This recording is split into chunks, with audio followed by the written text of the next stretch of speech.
I am sorry. Are you okay?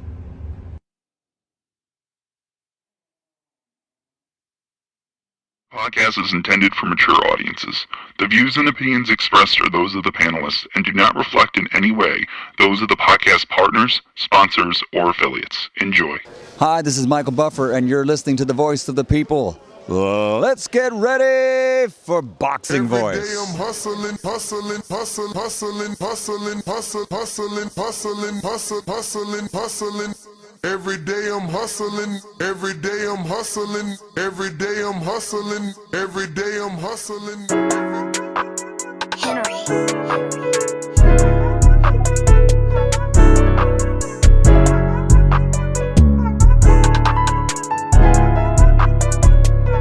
Boxing Voice Radio, #1 podcast. Enjoy the show. It's a great day to talk boxing. Ness on the mic, super chat to call in. It's the Boxing Voice Radio, #1 podcast. Enjoy the show. Like, subscribe, like, subscribe, like, subscribe. Join the Patreon today.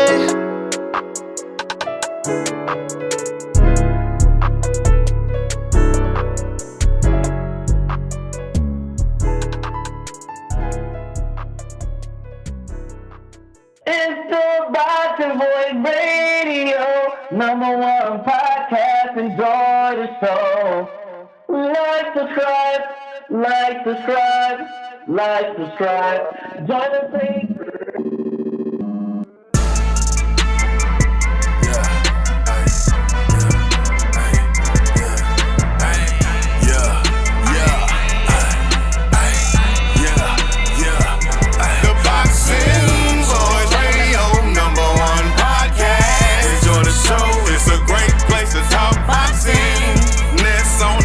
Super chat calling. The Boxing Voice Radio, #1 podcast. Enjoy the show, it's a great place to talk boxing. Like, subscribe, like, subscribe, like, subscribe. You already know where to go and get that uncut raw. Your knowledge and opinion, get it off under 3 minutes. It don't matter where you from, we all the same, my dog. If you hear that, stand on business, can you defend your position? The Boxing Voice, the people's choice. Yo, put my anthem on. That A-side, lethal and stainless on the microphone. Coming through with stereo, making sure you hear me. Get my point across, articulate my mind so clearly. Get no record, another addition to the history. Call her under you, my destiny. Can you hear me? Can you hear me? Call her under you, my destiny. Can you hear me? We in it, then we here. The Boxing Voice, we here. TBV. We here. TBV. The Boxing Voice Radio, #1 podcast. Enjoy the show, it's a great place to talk boxing. Ness on the mic, super chat calling. The Boxing Voice Radio, #1 podcast. Enjoy the show, it's a great place to talk boxing. Like, subscribe, like, subscribe, like, subscribe. It's the Haney voice, Wilder voice. No, I'm my dude, it's the Boxing Voice. Voice of the people, I done made my choice. 7 days a week, Twitter, X, Discord, iTunes, YouTube, Blog Talk, Radio. Name any other podcast you know. They got an AM and they got a PM show. Betting odds and weekend shows. You can call and let it go. Soy Campeon de la Gente. Patreon, Pendejo. Amateur, Olympic Pro. Treadmill, road work, elliptical. Only one place we can go. Dante's Boxing Ego. No, it's only one destination for interviews, conversation, and boxing news, entertainment. The Boxing Voice, why you waiting? It's only one destination for interviews, conversation, and boxing news, entertainment. The Boxing Voice, why you waiting? Boxing Voice Radio, #1 podcast.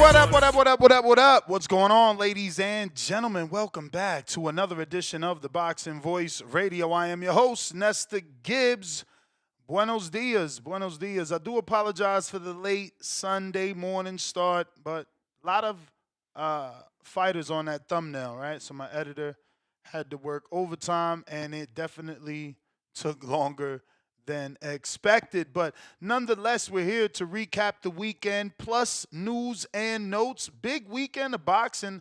A lot of, big wins for a lot of good named fighters. So, the wins will roll into new fights that potentially, we'll enjoy.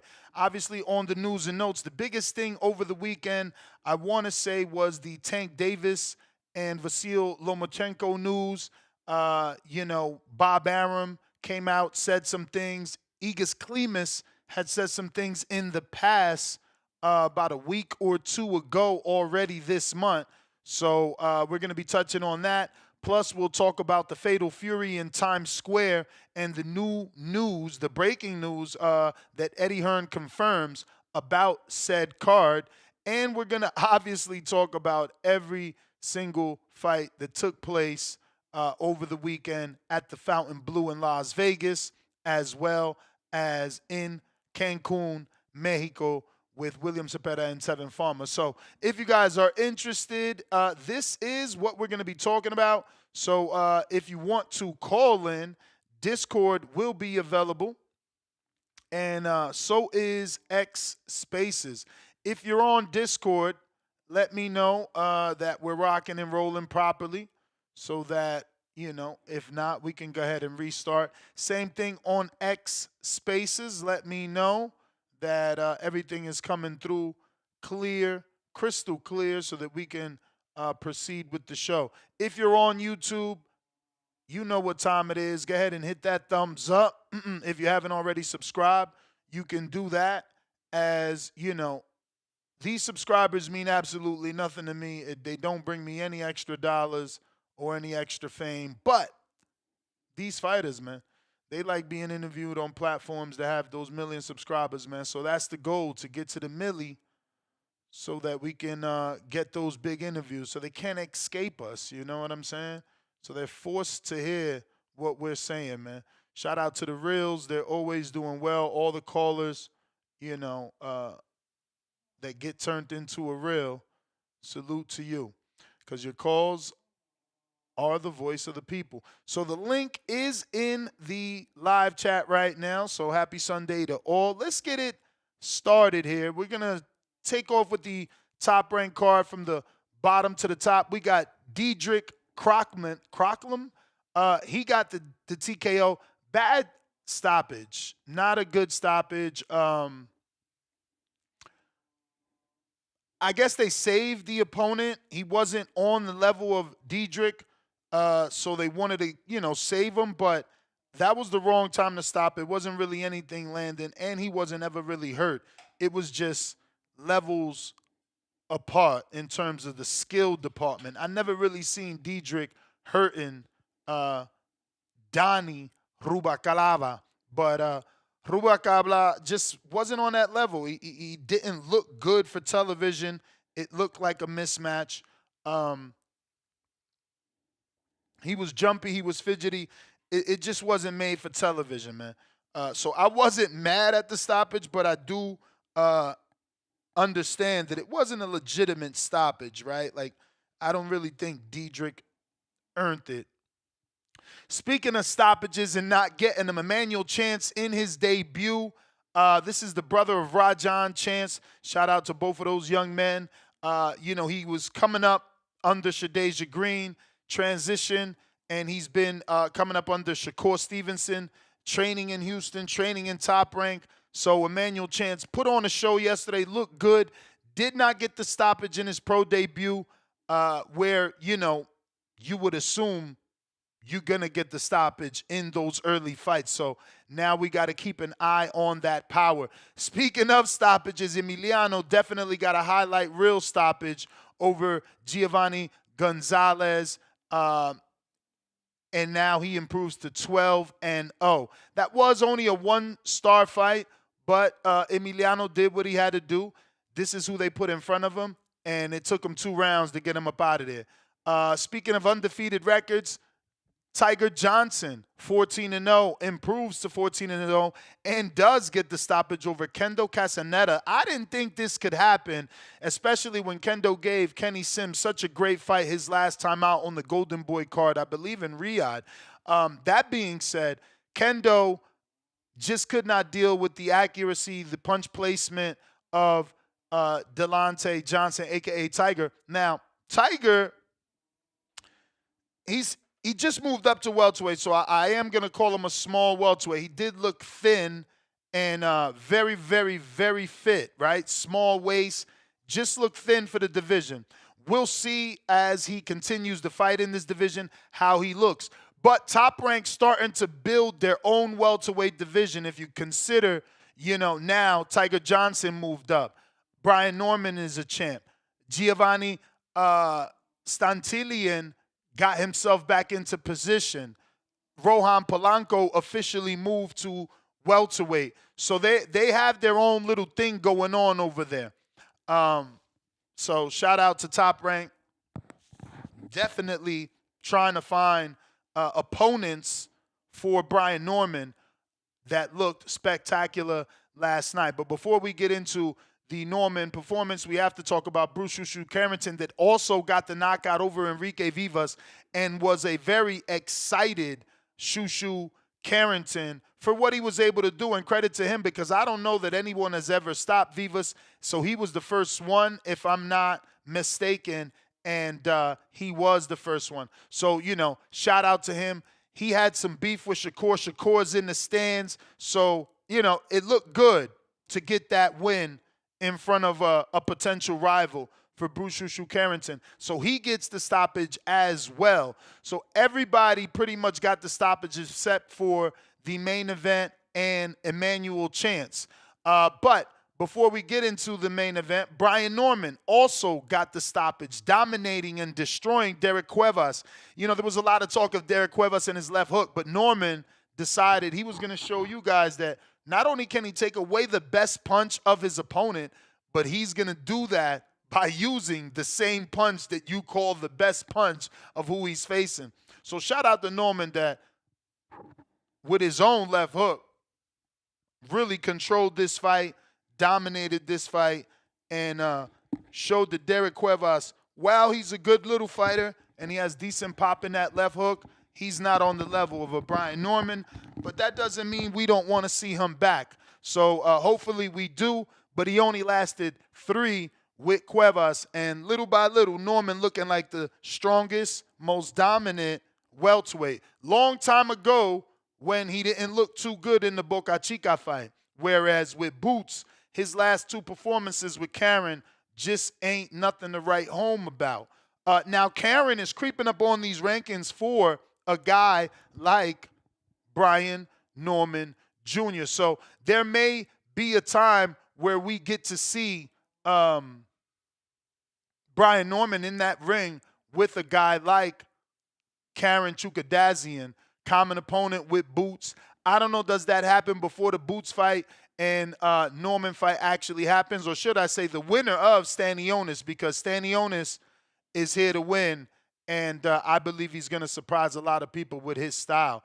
But Brian Norman is your WBO champion in the in the welterweight division, and Karen Chukadazian is your number 5. So I'm screen sharing here on YouTube.com for those that want to follow along. As you can see, Norman, your champion, and Karen Chukadazian, your number 5. So that's a good fight for Brian Norman, as it's a common opponent with Boots Ennis. But moving along, obviously Norman gets the win, dominates Derek Cuevas, and looks to move forward. Up next, Michaela Mayer really did her thing. Shout out to her.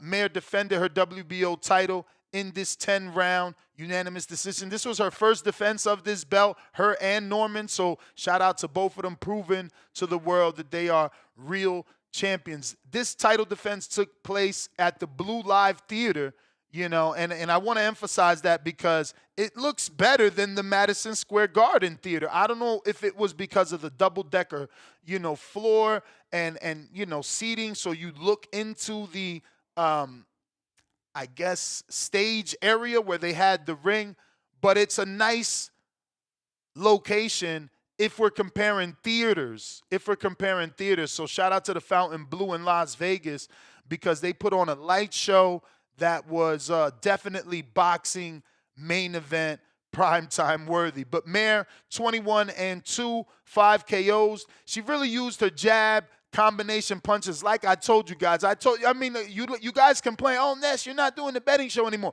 I'm literally giving you the goddamn picks throughout the week.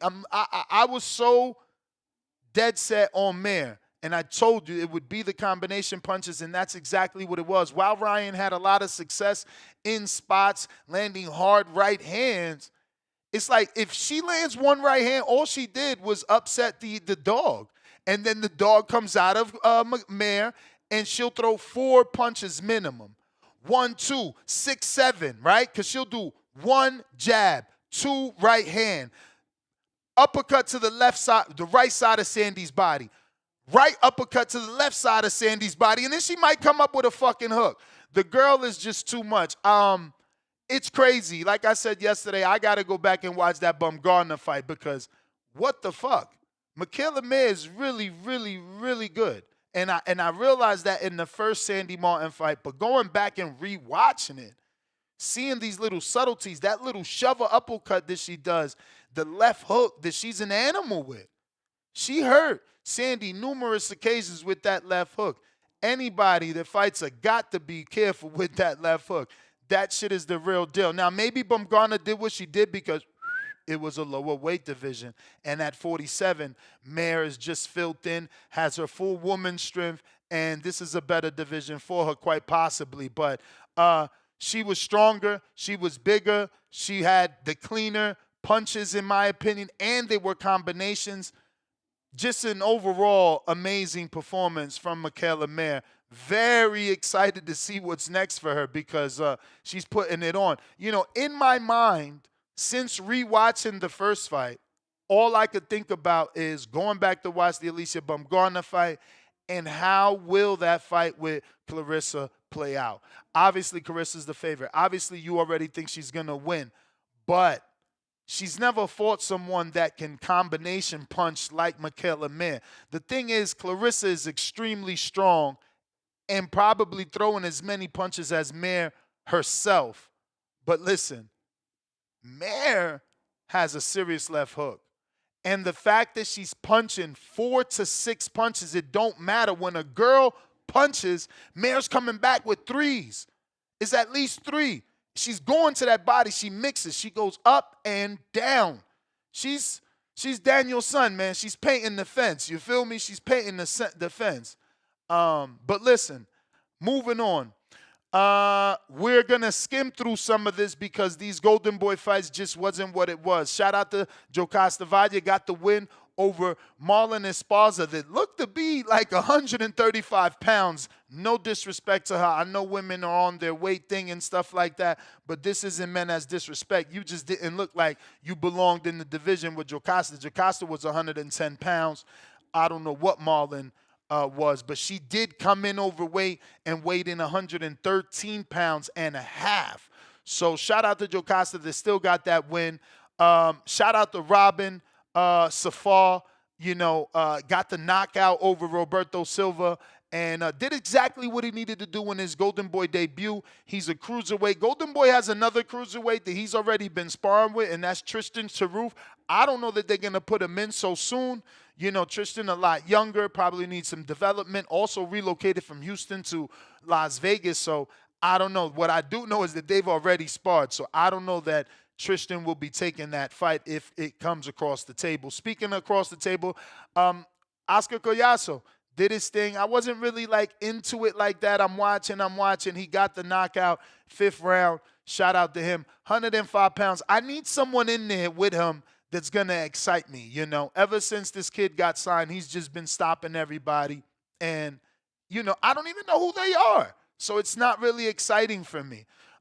Moving on to the main event, William Zepeda, Tevin Farmer. Another tight fight, in my opinion. I think Farmer did better in the back half of that fight than many people expected. And then the judges are giving them credit, or rather one judge, because one judge did have it 115, 113, which I believe is about 7'5". Then another judge, 114, 114, which is 6'6". Then another judge, 116, 112, which is 8'4". So each judge saw something different, but each judge not too far off from the next, right? One having it by 4, one having it by 2, one having it dead even. Excuse me, one having it by 4 rounds, one having it by 1 round, one having it dead even. But for Tevin, it's hard for me to say that Tevin got robbed or that he deserved the win because he just got outworked. Yes, he landed cleaner, more thudding shots, uppercuts, right hooks. He just really was getting the better looking, television-friendly pop shots. But in between that, Zepeda is just working and grinding and punching and hitting. And, bro, there was a time in that fight where I wanted them to stop it. Shout out to the ref that didn't. And shout out to Tevin that turned it around. But I think that was a, easy decision. And not easy decision. I'm thinking it was an easy decision to pick, right? Like, meaning, I don't know. I don't see the controversy. I don't see how people thought it went the other way. But shout out to Tevin that fought just a great fight, looked like a warrior, did his thing, really showing that Zepeda may not be ready for Shakur.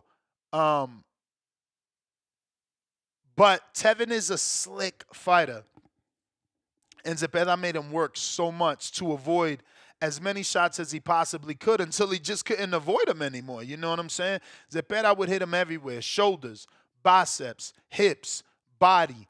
Didn't matter. Obviously the face.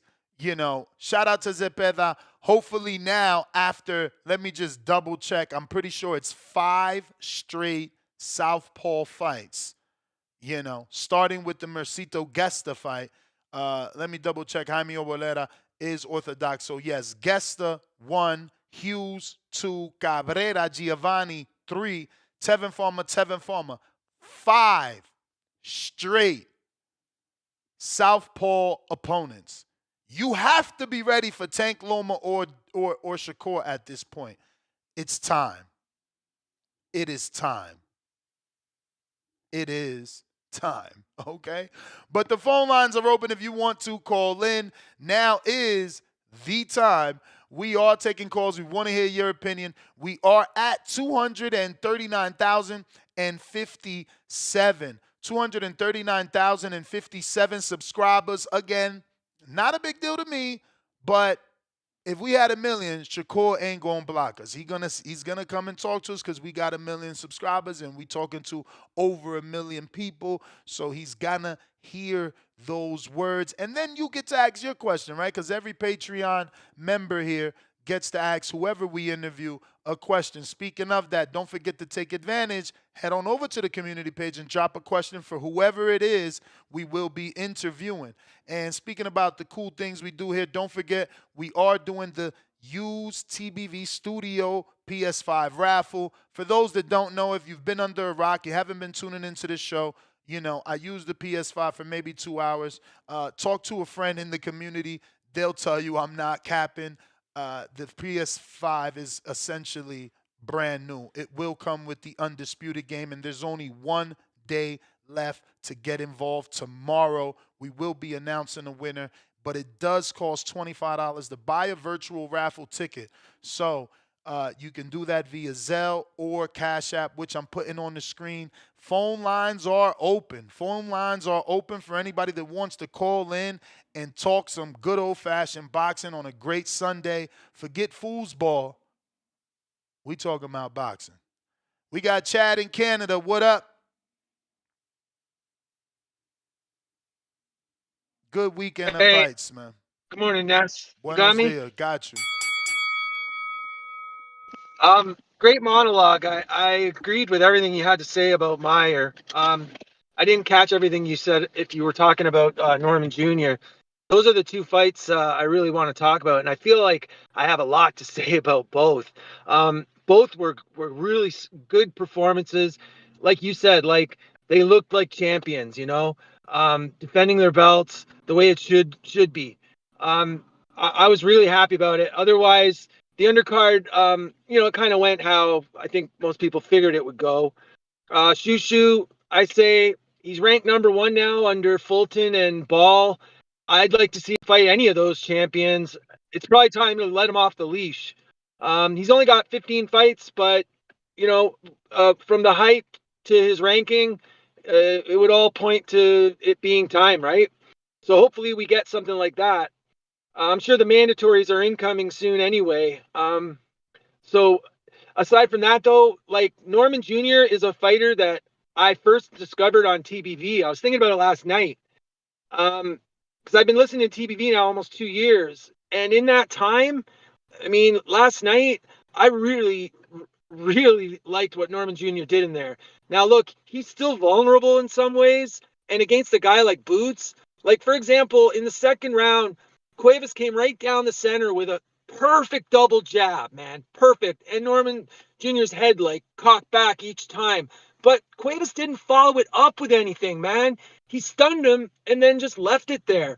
Boots isn't going to be forgiving like that. Boots will make him pay the full price for things like that. So he's still got work to do, but man, like right from the opening bell, set the rhythm and set the pace and really kept it there until the finish. I mean, the thing I like about him is he sets that pace and then he just explodes out of there, out of that rhythm, and he'll come forward with all manner of different combinations, all manner of different shots. Now Cuevas did figure out a little bit, like he was figuring out, like Norman Jr. must have been giving away something to Cuevas because he was countering well occasionally, but Norman Jr. was really effective, man, and the power's real. The power is so real. I just think he's a great American fighter. I think he's a fighter that American fans should be proud of right now. I think he's improving in real time, and I think if he can improve on the defensive part, he'll be unstoppable, man. Like, and I also like how he carries himself on the mic as a person. I just think he's someone that Americans should really be supporting right now. And as far as Mayer goes, I mean, what else can you say? That's another fighter who. Oh, that's the bell, eh? All right. That's the Thanks, bell, Ness. eh? Stick around, champ. Stick around. It may be a slow day. We might could get you back on because this is a hardcore show. You know, not many boxing fans watching women's boxing and paying attention to prospects on the come up. But we do right here on the Boxing Voice, man. The voice of the people. There is no equal. Let me get to these super chats before I get to you, Mr. Perfect. Stick around. First super chat of the day from the Giza channel. Salute, 10 fat dollars. Grand Rising TBV. A Ness. What do you think about Farmer, American flag emoji, versus Andy Cruz, Cuban flag emoji? Also, where does Seaeda, Mexican flag emoji, go from here? Norman Jr., American flag emoji, look great as well. It was a great weekend for boxing. Again, 100 emoji, flexing emoji. So, for starters, salute to you. Good morning to you. I love Tevin and Andy Cruz. Actually love that. Even off the loss, because there's no belt. Perfect fight. Truthfully. Perfect fight. Matchroom needs to do that fight immediately because Andy might have to fight Shakur. He's already like the number one in the WBC. That is a great fight, Giza Channel. As far as Zepeda, where he goes from here, like I said already, I'll repeat it. This is his 5th southpaw fight. He has to take on one of the champion southpaws, whether that's Tank, Loma, or Shakur. You know, I don't know anybody, bro. I've been watching this sport for a minute. I don't know anybody that fought that many southpaws in a row or had that many southpaw fights in a row. It's not common. You will have 7 straight orthodox fighters, but to have 5 straight southpaws, not really heard of. Not really heard of. I think that was Half Boxing. I'm not sure, but I did see whoever said it. They said they want the hoodie and they like the hoodie. This is FTWR. Your favorite fighters use FTWR. We have our merch on their store. Shout out to them. I don't know that my Border Wars design that I wore yesterday or whatever day I wore it is there, but they are the one that made it as well. I could put that on the store as well. But I'm putting the link in the live chat for anybody that wants to cop the hoodie. Mr. Perfect, I'm getting with you. Got some more super chats. Here we go. Giza back with another 2. I need that ball versus Shushu, Union Jack emoji, and the American flag emoji immediately. That's a good fight. That's a good fight. But you know, Ball has a lot of experience, you know, having already faced what the fuck is the tall guy who used to be former WBC? Vargas? No. Reyes? No. The tall dude, man. Tall Mexican. He lost to Foster and then lost to or drew with Ball, dirty ass, in that fight. RRT Boxing with Mr. A, $5. AB just had faster hands than Mayer. Hashtag Hardin. Well, that speed matters because, like I said, I got to go back and watch it. Like, what the fuck did Mayer do? Not Mayer. What did Bumgarner do that Mayer couldn't be the version of herself that she was in the last 2 Ryan fights? TNT in a 239, salute Florida. Member for 5 months on the prospect level. One more, baby. You got half a year with us. 147-pound division, fire emoji. Haney versus Norman Jr. would be fire. That is a good fight. And that's what Norman Jr.'s father was saying. It's like, yo, why are we worried? Everybody's moving up. Teal moved up. Devin moved up. Ryan moved up. And then you got Rohan Polanco, Giovanni Stantelian, Boots, Stanionis. It's starting to fill back up the division. It's starting to get a little chunky up there. Not the best yet, but you know, people building. They building and getting our attention for sure. Mr. Perfect, it's on you.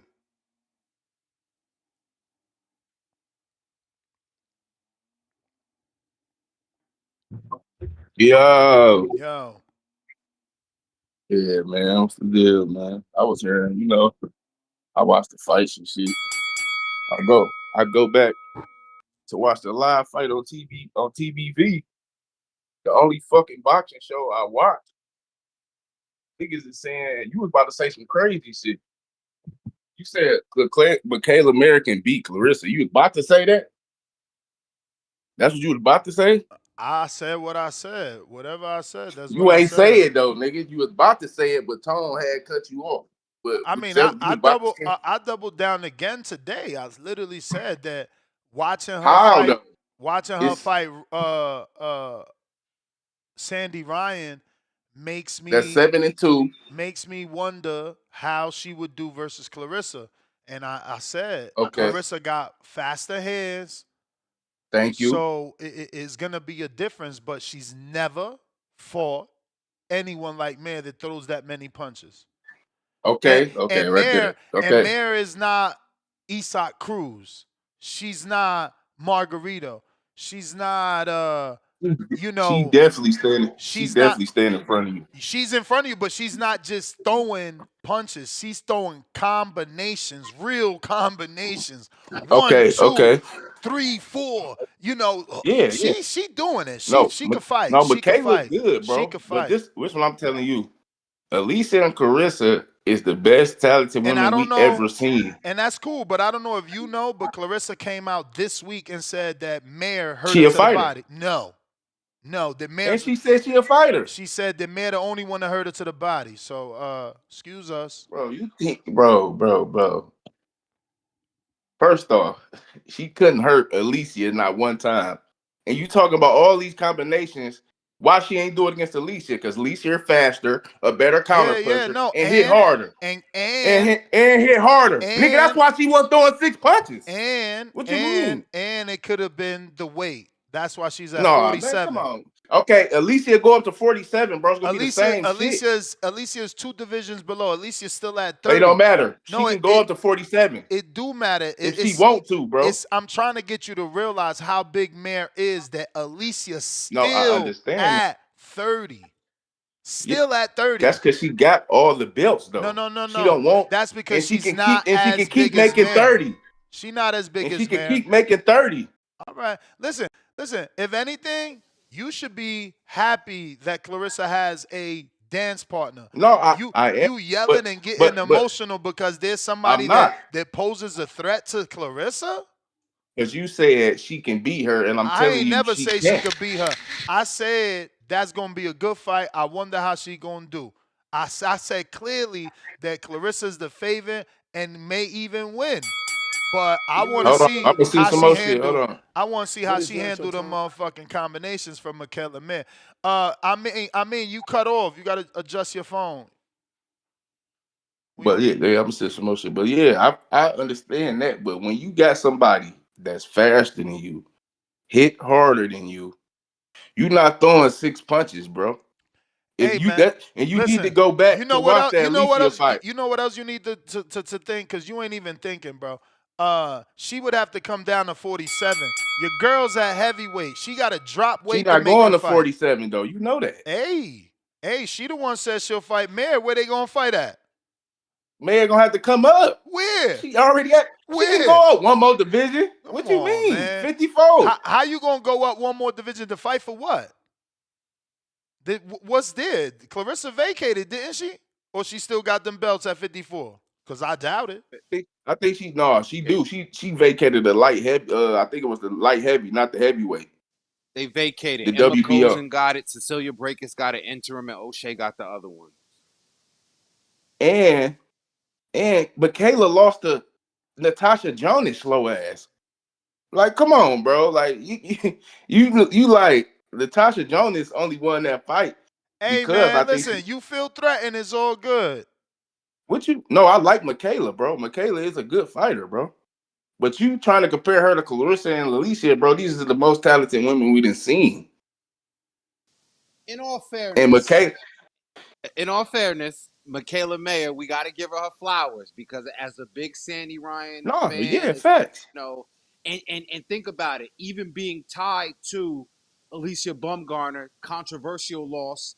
Natasha Jonas, definitely a controversial loss, but you know, these are the names that Michaela Mayer is associated with. Like, she don't got no easy picks on her resume. She run into the smoke for sure. The smoke for sure. That's what I like about her. And she a dog, bro. She's definitely a dog. But her going against Alicia, I want to see it again. She a dog. And that's another thing that I need to see. Clarissa last dog she fought was Franchon Cruz. And let me not underestimate who else was a dog she fought. Marshall fight was tough. Don't front on. Yeah, don't front on Marshall. That was I don't tough. know. I don't know that Marshall. Again, we talking the word dog. That's what Mayer showed last night. Like, you hit me, not hit, bitch. Okay, Here go 6 of them shits. Right. Well, you know, I'm talking about biting down. Clarissa had to show dog. You know what I'm saying? Clarissa had to show that dog against Marshall. Marshall wasn't the dog. She just look intimidating. So I get what y'all saying. But Clarissa had to show that dog. Clarissa had to bite down. Franchon is a dog. She's shown she gonna bite down. You know, fuck this wig. Fuck this Terminator. She gonna bite down. All I'm saying, we ain't seen a girl that would bite down with Clarissa since maybe Franchon. Because Marshall thought she was going to win based off what she did in the amateur. She wasn't in there with that mentality of like, I'm about to beat this girl and show her. Franchon coming in the ring like that. Clarissa coming in the ring like that. Michaela coming in the ring like that. And I ain't going to take it away from Sandy. She has that mentality that she thinks she's going to show you something, but she wasn't just able to do it, you know? She was too inexperienced. You're talking to my bros, man. Big time boxing. You the man, champ. But hey, I'm not picking Michaela over. I know you not, nigga. You never do. I'm not picking her over. I said that you want to hear what you want to hear. I never said she could beat her. I said I'm excited to see how that play out for all the reasons I've already mentioned. Because Cause Clarissa ain't never been in there with nobody like her. Not don't Facts. see her punches is just it's like I said, it's not Isak. She really setting shots up. She really No, throwing facts. real combinations. She doing 2-3. She doing 1-2. She doing 4-5. Man, I like her, man. She working. No, she She good, bro. working. No, she good. She working, She man. good. She made me a fan. That's a damn shame. I don't know what I didn't see in the past, but Yeah, you tripping. these two Sandy Ryan fights, she showed real grit and skill and dog. Like Fact. I'm all in with her now. But Shout out champ, to that Sandy. was the bell. Yeah. Let me get to Pat. What up? Patricio. Yeah, can you hear me? I do. All right, nice one. Hey, very nice a night of boxing yesterday. Really, like all the fights, really good. I'm calling from the UK, by the way. Salute, man. Salute to all the panel. Great work you putting in, Ness. Thank you. King Amin, shout out to you. Shout out to Tone, 704. No, 702. Hey, just a question. The 147 division is confusing, isn't it, to me? Like men's or females? No, men, sorry. Okay. Like what's his name? The Mexican guy who's got the WBC belt.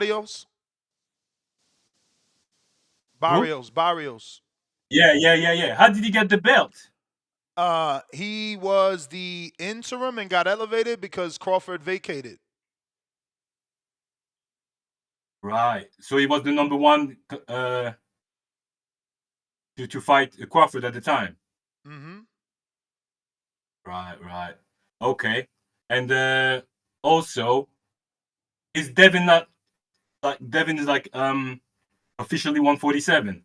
No, officially not yet. This is a catch weight of like 144. Next fight is an official welterweight fight for both of them. Actually, this one for Ryan, I believe this one for Ryan is a full welterweight because they're fighting for a WBA version of the title. Yeah, because Ryan mentioned about being like a 147 now, didn't he? Yeah, he's probably at 47 because there's a belt on the line. And what about Teo? Because Teo is confusing me too. He's 140. He's fighting Barboza, his mandatory. Barboza has the interim, and Teo has the full WBO and the lineal title at 140 after beating Josh Taylor. Did he not mention about going to 147? Yes, he's moving to 47 after this win. If he can get this win plus the next win is allegedly Richardson Hitchens. Excuse me. Yeah, Richardson Hitchens. And then it could be Boots. But again, there's so many working pieces there, right? Boots has to beat Stanionis, and Teo has to beat 2 fights. Barboza, Hitchens, then he gets Boots at 47. So that 140, 147 is like there's a lot of movement out there. Yeah, it's starting to swell up. These guys from 35 and 40 are moving all the way up. 40 is usually not a spot. Remember, Adrian Broner skipped over it. A lot of people don't stop at 40. The only one who stayed for a while was Crawford, wasn't it? Yeah, Crawford. I mean, Danny too. Danny made his bones at 40.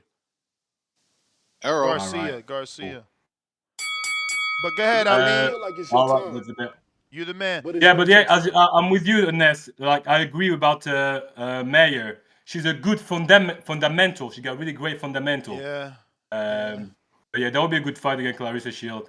But that's my call, man. I thought there was a point she was gonna stop Sandy, bro. I'm like, goddamn. I was like, yo, if she stops Sandy, he was gassed off Ness, that. I don't know if you agree with me, but can you see a bit of what's his name? Errol Spence in Michaela Mayer? No way. No? No. First of all, Earl used his jab way more, and he was more, no disrespect, he was more basic. Like, he was like, jab, right hand to the body, left hand to the body, reset. Mare is 1, 2, 3, 4, 5, 6. Man, she ain't fucking playing, bro. It's insane that she gets power too, because you know when you tell your head, okay, we throwing 6 punches, bro. Yeah. They don't all have pop because you're concerned on throwing the punches that you're telling your brain to fucking throw. Bro, but not her. That left hook is natural with power. It's beautiful. But, champ, that was the bell. I mean, take over. Yeah, appreciate you. Shout out to all you. You got it. Yo, that welterweight division though, man, in 140, like you said, a lot of fighters skip over it. I think this is one of the first times too that you have fighters between the two divisions really chatting at each other and willing to make some, well, at least talking about making some moves happen. So the fluidity you see between 140 and 147, I think should be appreciated, especially with, you know, what we consider to be some of the younger guys like the Devins and the Ryans now moving up to. Because when we talked about them before, years ago, we said, hey, you know what? They're all likely to meet up at what weight? 147. Shakur, these guys will meet up at what weight? 147. And maybe not Shakur just yet, but we're starting to see some of those guys actually possibly, potentially settling in to 147. And that should be exciting for boxing. Question is, well, remember, I think Shakur already agreed to fight Ryan at 47, but, you know, that could be a mistake because, you know, that's kind of what Devin did. Underestimate Ryan and you know, shit was different. Yeah. If he was smart, he'll bring him down to like 142. You know what I mean? The games people play, that's what I'd do. And, you know, saying he underestimated isn't disrespect, right? It's just you go into a fight, you know what a guy can do, so you're training for that. And it's like, bro, all we got to do is slip his left hook. All we got to do is slip the left hook, go under the left hook, get away from the left hook, block the left hook. So everybody thinks like that. And you know, Ryan needs to show us in this Rolly fight that he's just that fast. Because then that makes logical sense. It's like, okay, they see the deficiencies in Ryan, but he's so fast, you can't capitalize because sooner or later that left hook lands. Hopefully that's the truth, and it's not, you know, the Austrian. You know, I want to see him knock Rolly out and pass the drug test. I may get in trouble with James Benitez. I may get in trouble with the city of Atlanta for saying this, but we got to blame the previous caller. We got to blame Pat. You want to know why? He brought up all those guys. I just mentioned all these guys, and you know who we was even talking about? Sandy and Michaela. Again, another potential fight of the year candidate, even though it's early. Let's just see the staying power. But you know who's staying power? You know what welterweight we didn't talk about who fought last night? I don't know. Brian Norman. You crazy. You don't even fucking know. You crazy. I had a whole... No.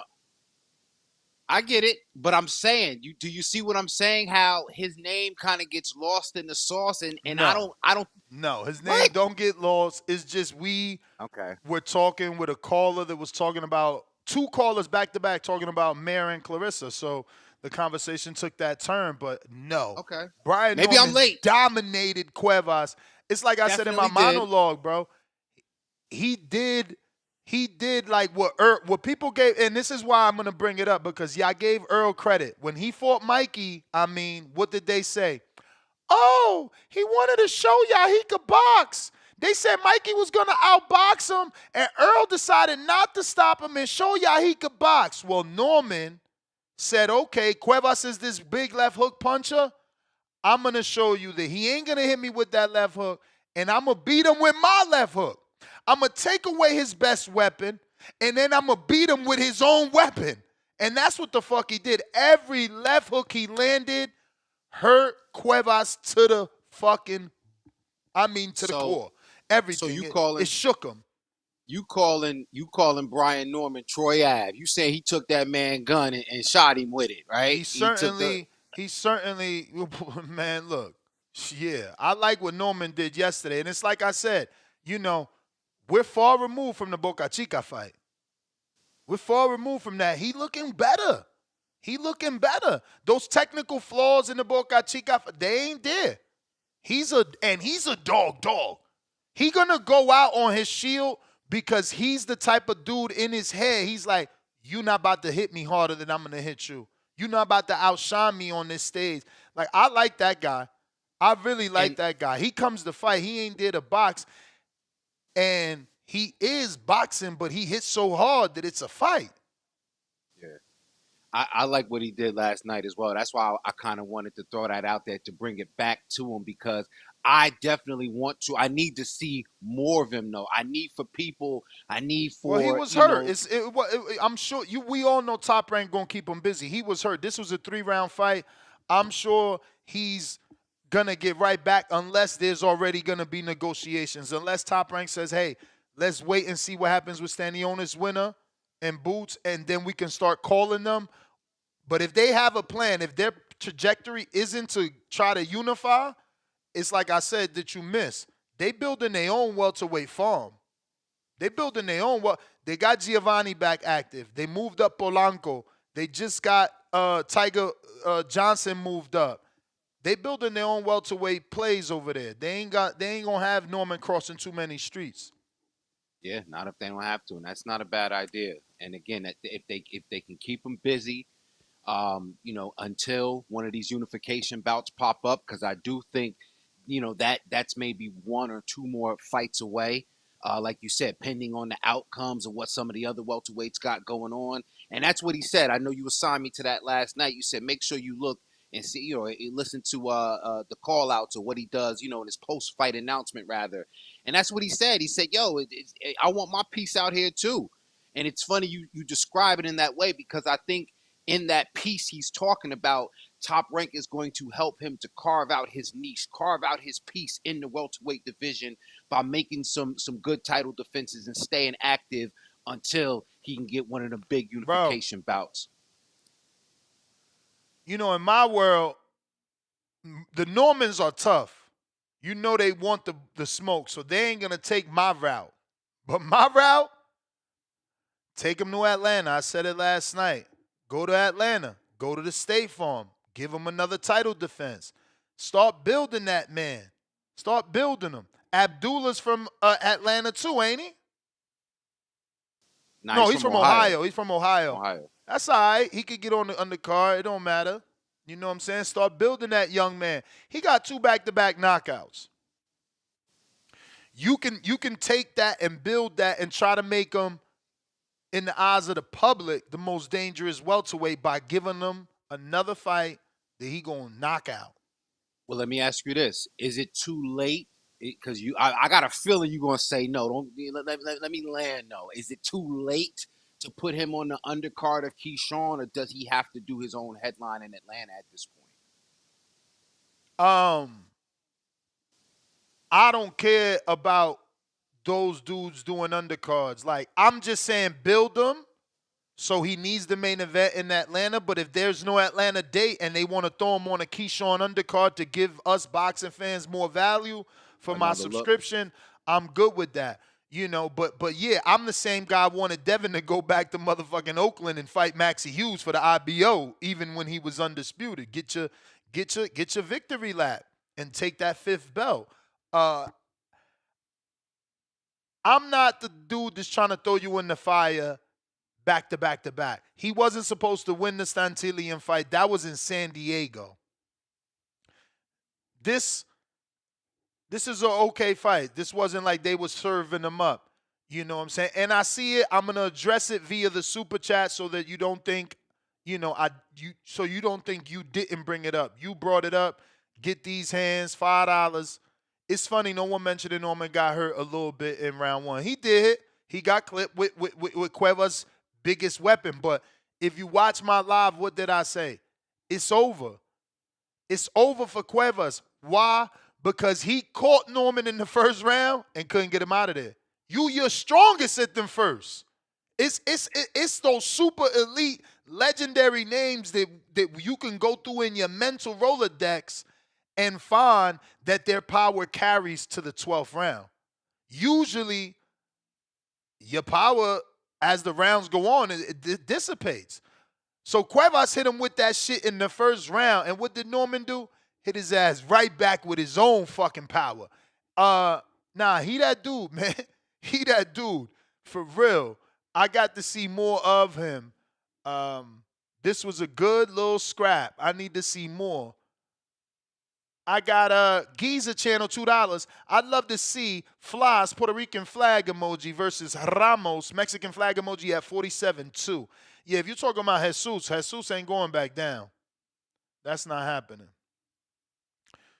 Jaleel West, Norman said he wants Barrios and that everyone trying to get undisputed, but Barrios, he need his strap. Yeah, I mean, Barrios is the biggest name. Like I said that yesterday, Barrios got the 2 losses and everyone else is undefeated, yet Barrios is the A side of the welterweight division.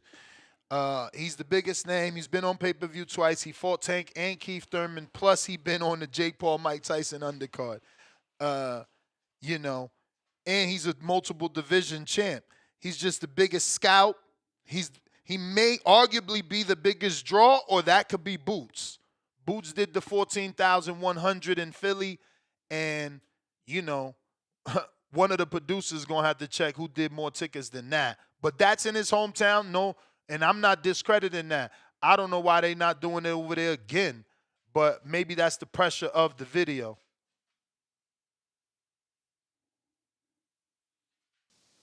Yeah, Barrios definitely. He's the trophy. He's the trophy of the division right now, and I think anybody that gets a fight with him, I think they can certainly, like what it is. Forget about rankings, just positioning. Like you take that man's shine. So, and shout out to Mario Barrios on them. I don't know if he's still designing the vests and the jackets and shit, but you know what I'm saying. He's talented with that too, man. He's got style. Yes, sir. Let's see here. I think we're all caught up and back to the phone lines. If you want to call in, Discord available. X Space is also available. Don't forget to hit that thumbs up button. It's going to help with the visibility of the show.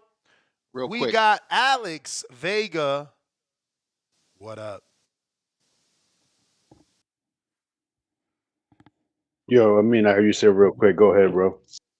Oh no, I was gonna ask Ness, and you can chime in on this too, Vega. Do you guys think that I guess it's a dumb question, but that the Farmer Zepeda rematch, did it live up to the hype? Were we, did we get what we expected out of Tevin? Was it the injury? What's up with that one? I mean, yeah, I feel like he tricked me. I don't know that injury was real. I don't know that he wasn't faking Zepeda. Like he's shaking his hand, but he threw that left hand.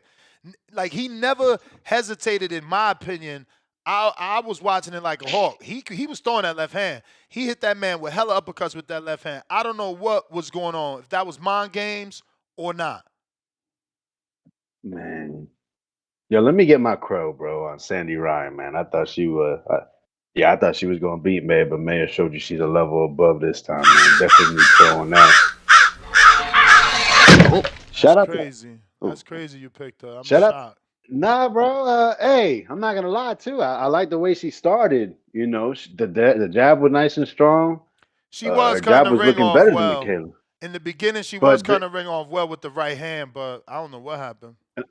I like that. Yeah, the right hand. She landed like 3 solid ones the first round, and I like the little in and out she was attempting to do, but she wasn't doing nothing off of it. And then she started getting outworked, and then she found herself in the deep end of the pool. If it wasn't for that cut, that shit was gonna look like a nasty wash for real. So shout out to Michaela. I want to see the Lauren Price fight. They both fought Natasha Jonas. Michaela had a tough, close loss, and Lauren Price. I didn't see the fight, but I basically hear that she kind of watched Jonas. So I mean, unify all the belts. Once you do that, if you win, then yeah, let's get let's do your little big. Dang, I don't want to say circus fight, but where we jump down 17 weight classes, someone drops down 12, we can do that. I mean, yeah, it's cool to talk about, but come on, man, Clarissa, why would she go down to 147? That's all I'm saying. I guess if she does unify, it'd be another undisputed chance, but she's at heavyweight. Now we want to drop 40 pounds. That's wild, bro. Or 30 pounds, I guess. It's women's boxing, though. she says she could do it. It's not that we want her to do it, but if we want to be more realistic, we could do it at 54, quite possibly. Mayer is tall. Maybe she can carry that weight, but then she has to do it right away and not acclimate. Like, look at her. Yesterday was her second fight at welterweight. She looked way better. Way better, no, for sure, man. Shout out, Michaela. Apologies for underestimating you. You did your thing. You deserve all the praise. But I remember last time when we were talking about Bumgarner, she seemed not to want to go down to that weight. So you know how the fans gonna be. It's gonna be like, oh, you ducking Alicia, and maybe that builds for that fight still. But words, boy. How much stock we put into them. Shout out Brian Norman, man. I'm not gonna lie, that shit was pretty, to me, it was pretty stupid how they were talking about, the dad was talking about, the left hook's the best weapon. And, he goes and exchanges hooks and definitely gets clipped and hurt. But I like how he found a little rhythm, was using foot feints, definitely changing level with the hands. And he put Derek Cuevas in the blender. Hit that man with some shit that he want to know more. You rarely see that, right? A dude get knocked down, get up, and just walk straight to his corner and look at his cornerman like, "Yo, save me." Yeah, man, Norman. I'm not gonna lie, bro. He's a fighter I want to see. I want to see him develop more. He's a champion, and you see the talent, you see the physical traits. I definitely want to see more. And if I were him, yeah, I'm trying to fight in my hometown over there in that Atlanta metro. I think we've seen a couple fights there. You see, there's a lot of potential for boxing fans for that to become a boxing hub, and there's no better way to get someone from the area to go ahead and help build that. Man, I'm not gonna lie too, bro. Him against Boots, both of those guys. Brian Norman seems like he needs to get hit first. Boots get the in between shots. That's a firefight. All right, bro. That's my call. Appreciate you. You the man, champ. Michaela Mayer versus Chris Cyborg. Set it up. I don't need that. Malcolm. Cyborg ain't did shit in boxing. She trying to use her old ass name. She got to get a real fight. Clear? Yeah, you clear, but she got to get a real fight before she get championship title fights. I mean, I thought you was a purist, man. I'm trying to get Mayer paid, though, but shout out to Malcolm. Go ahead, brother Malcolm. You all good, man. Shout outs to Boxing Voice. Shout outs to you, I mean. It's been a minute since I've caught you on the show and the call-in. Shout outs to you, Ness. Yo, Ness, play the music, man. Come on, Puerto Rico. I need it. I need it today.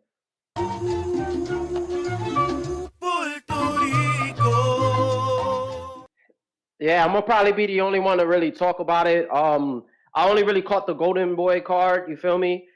Oscar Collazo, he did what he had to do. He looked good. It was a great knockout. With Gano, he was bullying this man, hitting him with hard shots. Everything seemed to be bad intentions. He was mixing up with the body work.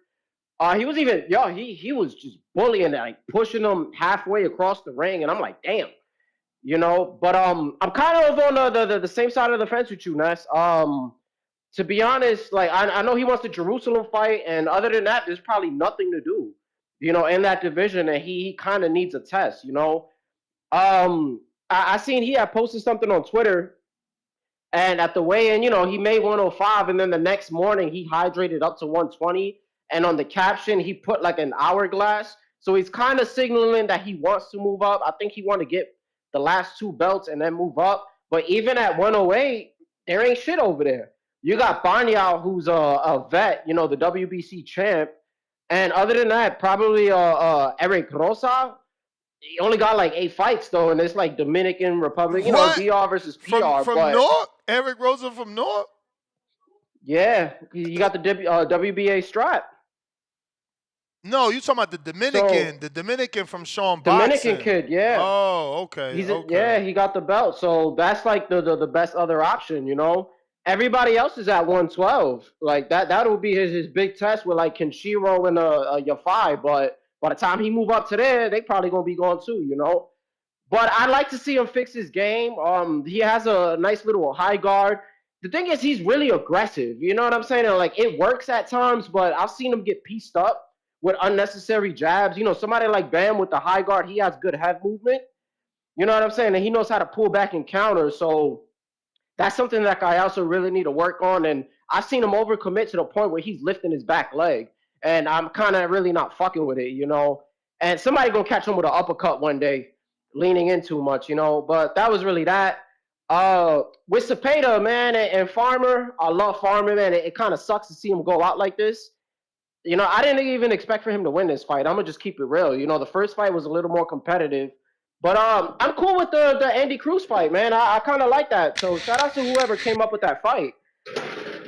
But yeah, that's really it, man. And to be honest, I'm not even expecting Zepeda Shakur. After that shit that Oscar said, that it's a tough fight for Zepeda, I'm just doubting it. But that's really it, man. Shout out to Boxing Voice. Yeah, I think Oscar's still gonna hide Zepeda from Shakur. I don't know, man. 5 straight Southpaw fights. It's time to put him in there with a Southpaw. We got Chad in Canada with a counterpunch to cut the line. D. Smith, $2. PBC going to keep that belt hostage that Barrio has. Yeah, but according to Bob Arum and this video with Sean Zettel, they're looking to combat Turkey Ala Sheikh by joining forces with the PBC. But, you know, as far as Tank Davis is concerned, I think that more and more we're talking with PBC and we'll be making fights with them. Is part of you know, Turkey Al Sheikh and the new, is part of that prompting you guys to work together more when in the past you may not have? That is correct. Okay. Joining forces like Voltrang. We got Mad Bet, $105. Daily Dose of Tanquil, Norman No Mas Cuevas, Mayor Beached Sandy. Zepeda, Tip by Tevin. June, Return, Tank Quality. Chad with the counterpunch on Discord. COE Films, $2. Did Zepeda call out Shakur? If not, why? I don't know if he did. I don't be listening to the fights with the audio on, man. So, I mean, do you know that he did or not? No, I didn't happen to catch the audio. Pre-pro, let me know if he did or not. And if you can, send me the post-fight. And real quick, it's time to ring the alarm because we got another raffle ticket for the TBV Used Studio PS5 raffle that we're going to be doing. The giveaway is tomorrow. Actually, not the giveaway because it's a raffle, but the announcement of who wins will be tomorrow, March 31st. We'll find out who wins. You can still enter, but to do so, you got to be like my man, Dwayne Lopez. We about to drop a bomb for him because he just dropped $25 for his virtual raffle ticket. And now he's in the running, and tomorrow his name will be added to the spinning wheel, and one lucky TBV member will win a PS5 plus the Undisputed game for $25. Give me $20. All right. So shout out to Dwayne. You the man. Let's see what else we got. Chad, I don't see you on Discord, Chad. Where are you? You are not there. You are now there. What up? To come back, I had to counterpunch because my man Amin's on now. How you doing, Amin? I'm good, brother. What's going on up in the Great White North? You know, rainy, cold day up here, but otherwise all good. You must have had a good night last night. It was a hell of a fight, man. Those ladies really delivered in a way that I'll say a lot of men cannot. I mean, wow. But I want to say, first of all, in the chat, there's a fellow named Red Eye something. And look, bro, I'm not trying to argue with you or hate on you, but he said basically, he made a comment saying, oh, Mayer, she doesn't even look when she be punching. And I came back to say, well, I thought she looked pretty accurate last night, actually. I thought her hands were great last night. And then he threw the comp stat at me that she was only 34% landed. But I'm talking about the kind of accuracy where I'm talking about punch placement, man. And her combinations, I mean, her hands were great. Her jab, I mean, she was controlling Sandy with her jab. She was pushing Sandy back with her jab. It was great. And really, she let Sandy control the center of the ring and still, from the back foot, was piecing her up. I mean, she's got Sandy Ryan's card. There's just no other way to look at it. But I can say that before she fought Ryan, I wasn't a fan really of Mayer. I had seen a couple fights and she was all right. She didn't like these fights with Ryan. I feel like shout out to Ryan has improved Mayer. Like we've watched Mayer improve in real time against Sandy Ryan. You know, like steel sharpens steel. This is the example right here. And these two women went in there and gave a fight, like I said, on a typical night of boxing, a lot of the men can't even do. Now, yeah, you got 2-minute rounds. It was only a 10-rounder, regardless. I mean, you can't tell me like their intensity and energy levels, man, were just through the roof. I don't care about knockout power. Man, they were boxing, you know, and they were fighting too. I mean, look at when Ryan caught her with the headbutt. I mean, to me, that's where the fight got real. It became a fight, you know, and they dug in. But Mayer all around, like I can't fault her for anything. And that's red eye. That's why I kind of like went back at you, bro. I'm not in my feelings or nothing, but I just feel like Mayer deserves all the credit today, man. Like today's not the day for talking down on anything Mayer did last night. She just looked great and improved in so many ways. And even just physically, man, like Sandy Ryan is a big girl. Like when I say shoulders, you know, like strong.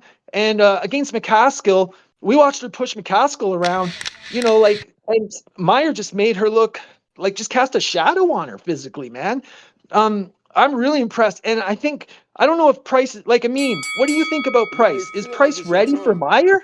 For this version of Mayer?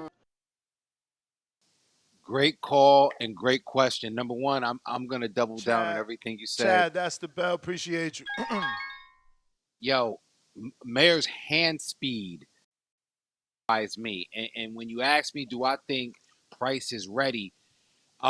Before this fight last night, I would have said absolutely. And the difference I would have said was because of hand speed. But now what I saw last night, I don't know. It'll be a great fight. It'll be a great fight because I think Price may be a little bit better at what Sandy was trying to do as far as working it in and out and being able to throw combinations. So yeah, it'll really be a showdown for real. Two-tone. Good morning. Was cracking, was cracking, was cracking. Yeah, man, I think Price could utilize that game plan as far as staying on the outside and pop shotting. Michaela Mayer took a lot of punishment last night. Clarissa Shields would beat the brakes off that bitch, respectfully. Yeah, man. I mean, what up? Has Clarissa been in there with someone like Mayer? Not really. That no, not nobody that's really gonna be able to throw combinations like that. But again, I think you got to point out one important thing. Mayer wasn't always necessarily this combination puncher that she is pre Sandy Ryan. She was really a body puncher. She was more of a jab, body puncher, uppercut, shovel punch to the body. Like that was her game inside. This what we seeing is a fucking, and this is somebody like I said, no disrespect to Ryan, but because again, I love her as a fighter and her style is, but yo, Mayer, the fighter she's become because of this. I feel like I'm interpreting that in a way that which you may not be wanting it to come off, but I feel like you almost discrediting Ryan, and it makes me have to remind you, you picked her twice. But how does that discredit Ryan? Because I'm saying Michaela Mayer exactly what Chad said. I feel like you said. I feel like now after picking her 2 times, now you're saying it sounds like you're saying. You correct me if I'm wrong. This is not me trying to like be a good host. Like it literally sounds like you're trying to say she's not experienced enough. No, And that this is she's you being a not, good host. and This she's is you being also a good not host. Clarissa. No, this is you being a good host. Okay, that's what it sounded like to me. I don't know. I felt the need to remind the people that this guy picked Ryan twice. Of course I picked her twice. Of course I picked her So twice. you should be here like, yo, man, I don't know. Maybe she could beat Clarissa because, fuck, I had Ryan stopping her. I had Ryan beating her. I thought Clarissa Ryan deserved the Shields. first win. So I picked her Clarissa- I don't know. You don't sound like the guy that picked her last couple days. Here's what I say. Clarissa Shields has been in there against much bigger fighters. And again, when you talk about skilled fighters, Savannah Marshall is going to be the litmus test. I don't know what Mayer could do at 154. The only thing I know is she was willing to fight Jonas at 154 until the Jonas escaped 154 and ran down to 147. So if I'm going to assume anything about that fight, I'm still thinking to myself, Clarissa Shields might want to stand in front of Mayer and catch and counter her. And with all that power in her glutes, some of that shit might push Mayer back. But Mayer may be strong at 54. I don't know. Mayer got combinations. And like you said, maybe in the third and fourth punch of that combination, if it still got power on it, what? We've seen Savannah Marshall do that against Shields and lose. So I don't know if Mayer can do it successfully. So no, I don't know, man. I don't know. She's still the GOAT. She's still the GOAT. I think that I'm is a about fight to pull that up that resume and just see who Clarissa knocked out at 54 when she fought there. I think that's a fight for Clarissa to unlock her GOATness. I think that fight will go viral. Michaela Mayer's flat-footed Okay. comes through. No disrespect, Tone. So she never fought at 54. Or actually, yeah, she's on the left side. So she weighed in at 54 two times versus two girls that weighed in at 52 and a half for whatever reason. Both of them girls, were Caucasian, so it's no real difference, right? Like one of them Femke Hermans and the other one No. Emma Kozin. I'm not looking. Okay, no, sorry. Marie Eve Dakari and Ivana Hasbin. Okay, so Hasbin went on to become a WBC world champion. For sure, but neither of those girls are Michaela. Hasbin, I was in the gym with her. She's older. She's shorter, right? I think Michaela got to be 5'10", right? Or what? What do you think? Let me look up Michaela. 5'10". Yeah, right? I feel like she's super tall. She's And like both my those mom girls height. are- She's both 5'9". those girls- According to BoxRec, she's 5'9", which means she could be taller. But imagine that girl with heels. I remember being... Tone, wasn't you with us in Phoenix at that club next to Glendale? She was there. With Who, Michaela? Sinisa. New York a couple times. I wasn't there. I wasn't there, B. I wasn't there. Okay. I seen that Top Rank events in New York a couple times. So She's tall, man. She's tall. I don't Yeah. know if that 5'9" is accurate. I'm gonna put on the 5'10" side. Yeah. So Hasbin is 5'8", thinner for sure. Michaela's a little thicker. Then what? Pierre Houle is really a welterweight because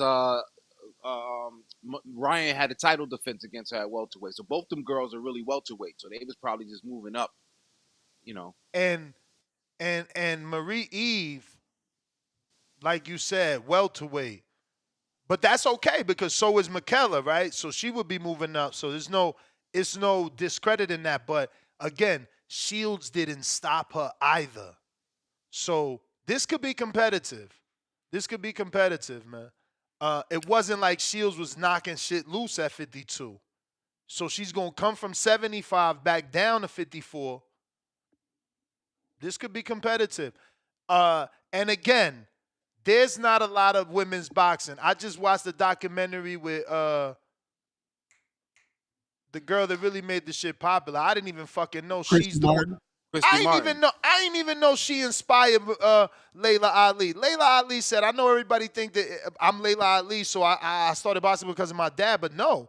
I seen this girl on Mike Tyson undercards, and I said, oh shit, I could do that. That's insane. I never knew that, bro, because I literally watched both those careers as a kid with my dad watching the Tyson fights and shit like that, but never knowing that. I never knew that the coal miner's daughter was out here inspiring shit like that. Salute to her. But I brought that up to say that, she was knocking shit loose all the way down at like 35. And because women's boxing is always so, barren, it's like, yo, they need motherfuckers to jump up in weights. Like, these fights exist for that reason. So I like it. They could do it. Major League Maine, welcome to the prospect level. Appreciate you. And we're going to go out to these phone lines. Tone, you haven't gotten a chance to talk really about anything. If you want to jump in before I go to the lines. Oh, salute Brian Norman Jr. Excellent performance. I agree with you. Build Brian Norman up as a champion. Give him a hometown fight down there in Atlanta. I think that'd be fire, man. And Tevin Farmer, he's one of the few black boxers that worked himself back up from getting thrown away. Tevin Farmer. I got to fight. I got to fight for Norman in Atlanta. You ready for this? You ready for this? This is straight up Top Ranks alley, too. Move Sabril Matias up to 47. Let him fight Norman in Atlanta. So now the hardcore is excited. Norman has the slight edge because he's moving the guy up. He never fought at 47. In the writers' minds, they both punchers. The styles mean for an explosive fight. Norman stops him. What do you like that in Atlanta? What you think? I like that. I like it, though. What Trends just said with Adrian Broner. I like that. Adrian Broner is a big fighter in Atlanta, but Adrian right now is unreliable. I hate to say that without truly knowing, but with everything that just was released, he's going to be going through some litigations. He's in some, I don't know want to name what agency because I don't remember what I read, but I know that he's in some conspiracy case. Yeah, he's in that RICO case. Well, I want an expectation. RICO's even worse than conspiracy. Conspiracy you can't beat, but RICO puts you in jail like a gang. You like a gang. That's no good. And that fight with Broner is only good for name value. There's no value as far as the presumption that it's going to be a competitive bout with somebody that's preparing for a fight on fight night, man. So Major League says that Matias would never take it. I mean, do you believe Matias would refuse a title shot at 47 because he's in line to fight Hitchens once the IBF actually mandates it? I don't know. I believe with the moves that Matias has been making or lack thereof, he better jump on any opportunity he get, and he's been known to double back and work with Top Rank. So I don't see it as out of the question. Great opponent from the pre-pro. Blair Cobbs in Atlanta is the fight to make. Yes.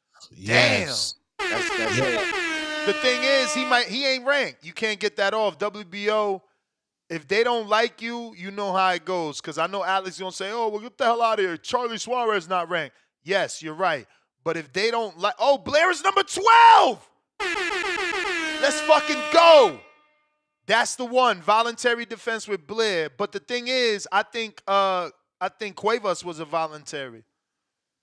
Even though technically right now no mandatory's been called, but they may call the Alex Rocha mandatory if Golden Boy feels confident. I was just going to say Rocha.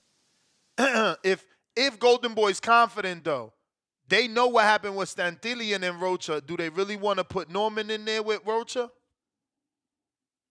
I'm not saying fighter A beat C, but shit, that was a common opponent. Yeah. But Tone, you were giving us your monologue. Yeah. Tevin Farmer. He's here to stay. Williams Zepeda. I don't think they're gonna make that fight with Shakur, man. Williams Zepeda defense it's not good, man. And Shakur is gonna be landing so point pin accurate. It's gonna be crazy. But on the flip side, seeing Shakur get somebody who just keeps coming forward will be exciting. It will be exciting. I don't think Oscar's going to throw William in there. I think Williams going to go another route. And salute my man Tiger Johnson. He put on an amazing performance. Him at Yes, sir. 147. He looked nice, man. He looked nice at 147, man. Yeah, man. Great night of boxing, man. Great night of boxing. I was definitely entertained. Hell yeah, man. All the way around too. Damn. I don't know why he sent me this soundbite. For Voltron. I must have said something that he felt I needed that. But shout out to the producer. Oh yeah, the Top Rank and and Gold and Loma. Yeah. Yeah. They form in Voltron to go against Turkey Al-Sheikh. This is good. This is good. Yeah. Now, are they gonna bend the knee to the price, or is that gonna be Turkey's way to our hearts by giving us those $20 and $40 pay-per-views? Is Top Rank and PBC gonna give us a $80 Loma pay-per-view with Tank? And if they do, do they go all out? I mean, this ain't my idea. Shout out to the producers producing. Do they put Norman and Barrios on undercard? Yeah, That'd be dope. And that'd be worth it. And that'd be worth the money. I'll give them $80 for that. Absolutely. What else can we drop as the third opener? Because you know it's Tio Barboza, it's Devin Ramirez, and it's Ryan Rowley, man. That's how Turkey coming. He ain't, and that shit is in the fucking Times Square for free. So they gotta beef up their production too. They gotta beef up what they offering to us as fight fans, man. So what's under that?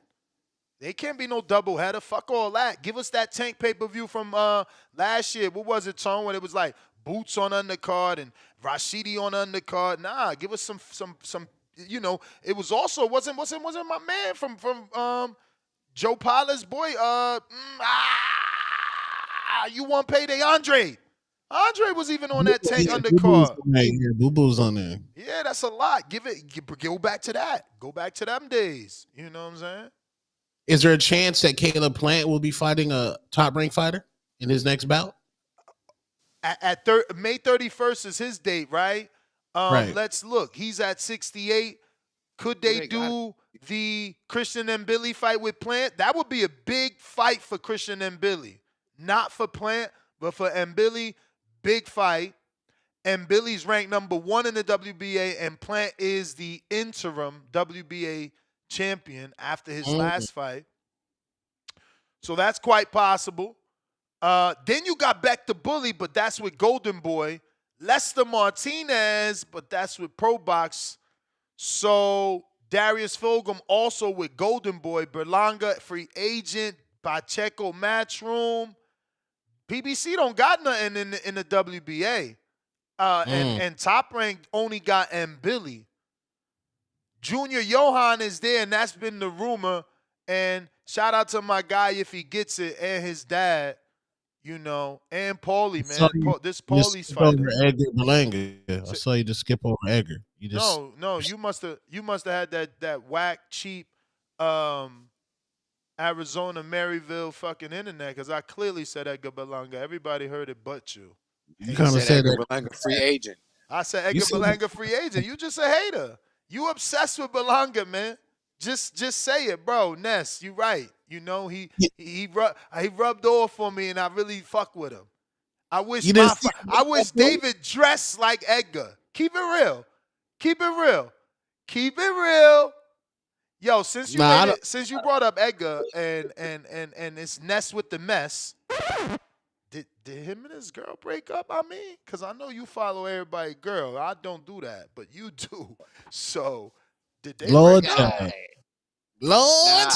I don't know what happened with that. I don't see no pictures of my man Edgar over there. Ness with the mess. But you know where you get all the joints with like, focused on the future, now or never. You know what I'm saying?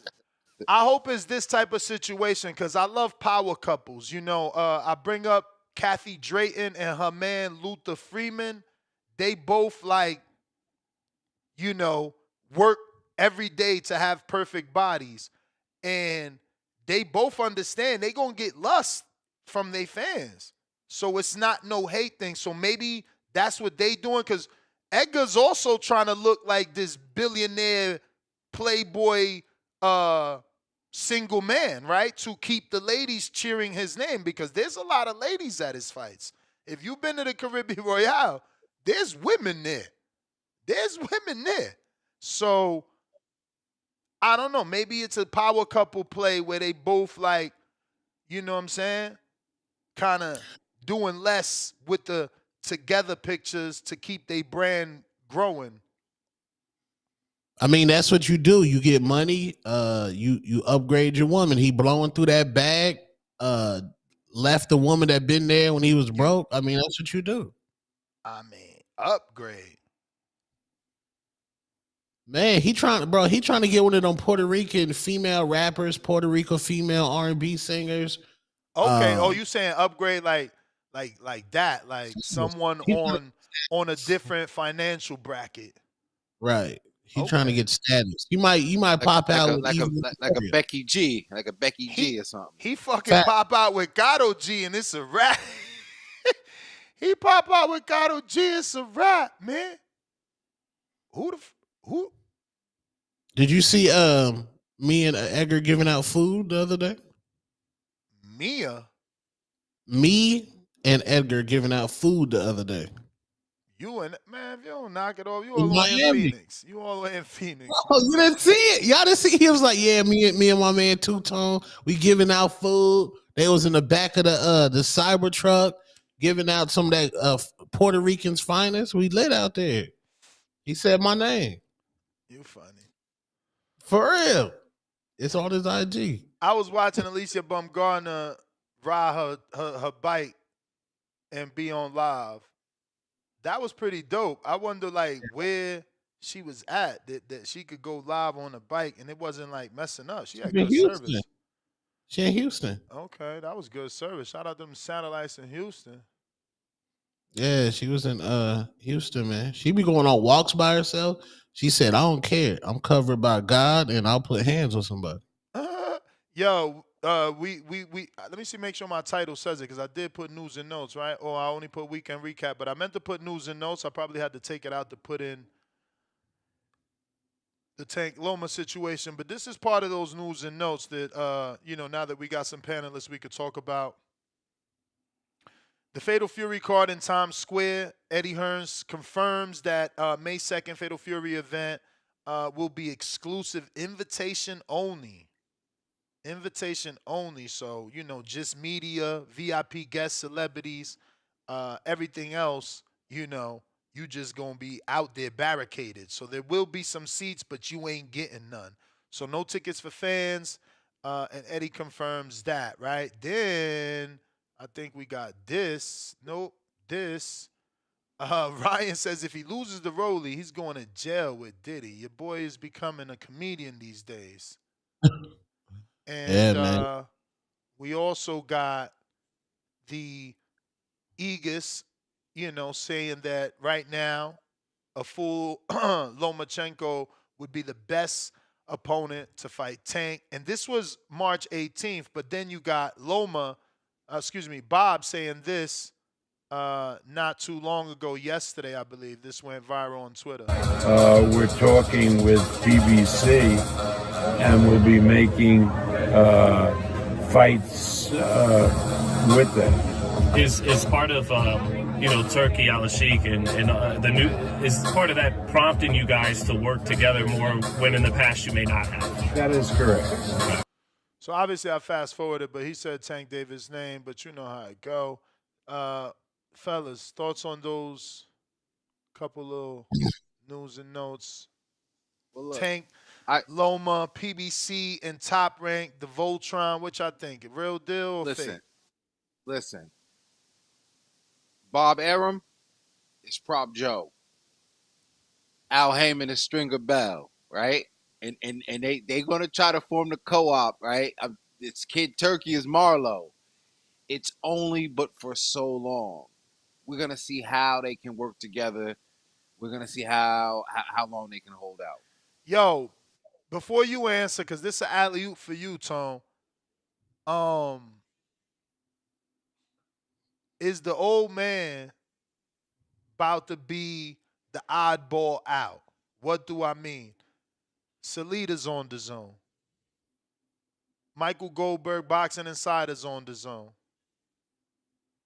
Red Owl's on the zone. OTX is on the zone.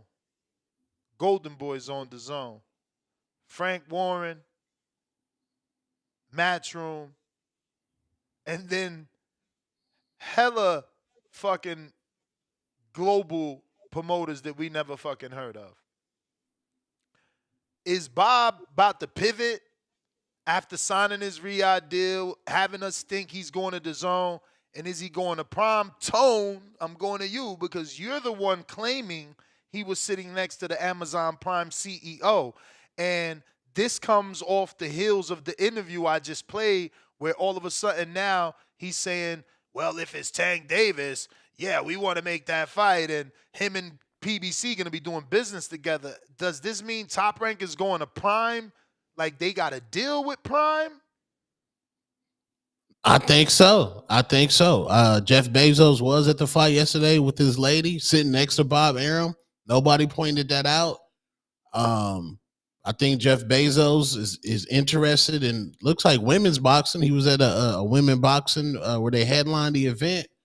Top Rank don't want to go over there to the zone with them cameras, bro. Amazon got the fire cameras, the fire presentation. The zone presentation is not. We're not sure about that. Keep in mind that the cameras for Prime and PBC, remember Al, gets a lot of heat not being a great guy, but he took the whole fired Showtime crew. Remember when Showtime Sports shut down, they had no jobs. He took them. They're the ones doing his production, is what Sports Illustrated Chris Mannix reported, way back then. So, yeah, I don't know that means Top Rank will have those cameras is what I'm trying to make clear. But even, like, I've seen Amazon live events. I've seen when they did the Kendrick Lamar pop-out concert. That production was absolutely amazing.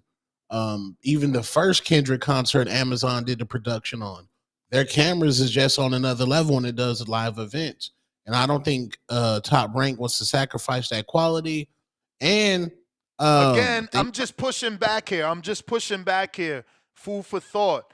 So are you saying the Top Rank is a higher valued company in the eyes of Amazon Prime? Because you got to keep in mind that the PBC deal didn't come with production.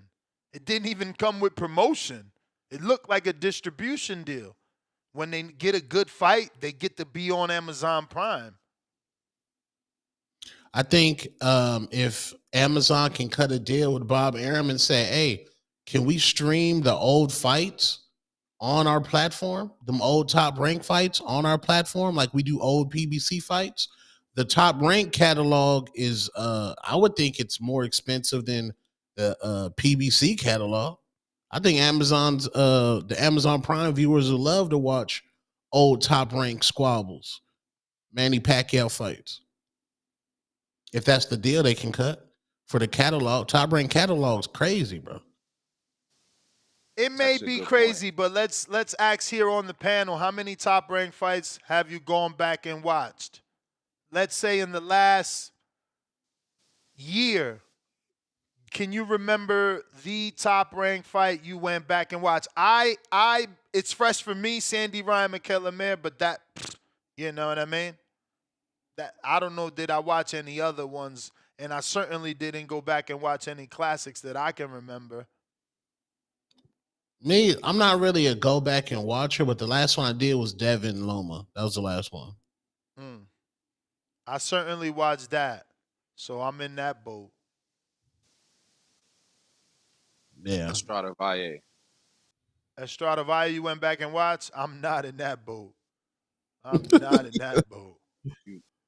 Not in that boat. I jumped out that one and I was swimming ashore. I said, I'm out of here. I mean, you crazy, man. Maybe if they join forces, this can really make Amazon co-sign the PBC. Like, actually, like. But do we want that? Do we want another fucking island, bro? Like Bro. we know PBC and Top Rank have a certain level of quality. It's like I said before, they got somebody that does quality control. You know, if they go to the zone, I don't expect their product to water down. I expect them to bring their teams. I expect them to make their deals accordingly. Meaning, yeah, we gonna come over here, but we gonna handle our own production. And if we not, we gonna give you the production team we want you to hire to do our shit. But yeah, I'm just trying to live in a world where everything is on one platform. We so close to that. There's only 2 people left. Like, we will never get here again, fellas. I counted, I used what, 8 fingers? We'll never get here again. We'll never get to this place where we got 7 or 8 people on one platform and we just waiting for 2 more.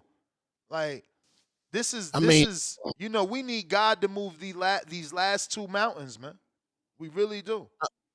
I mean, I think the Jeff Bezos of the world, they do look at somebody like a Jake Paul and see what he was able to do on a platform like Netflix. That quality was amazing. And I think they're about to put Terrence Crawford, Canelo on Netflix. I think Jeff Bezos will say, hey, let me get into this game. It's time for your daily Jay-Z verse, man. Please don't confuse me with dude. I'm different. Excuse me, compare me with dude. I'm different. Don't do that. Bezos ain't having no conversation with Bob Arum, with Jake Paul in mind. No boxer can do what Jake Paul does. No, I mean Jake Paul's marketing is on a different level because he's not afraid. So you're not sitting with Bob Arum to combat a Netflix deal with Jake. That's just not it. That ain't it. That's a good narrative, but that ain't a realistic one. No, well, not Jake.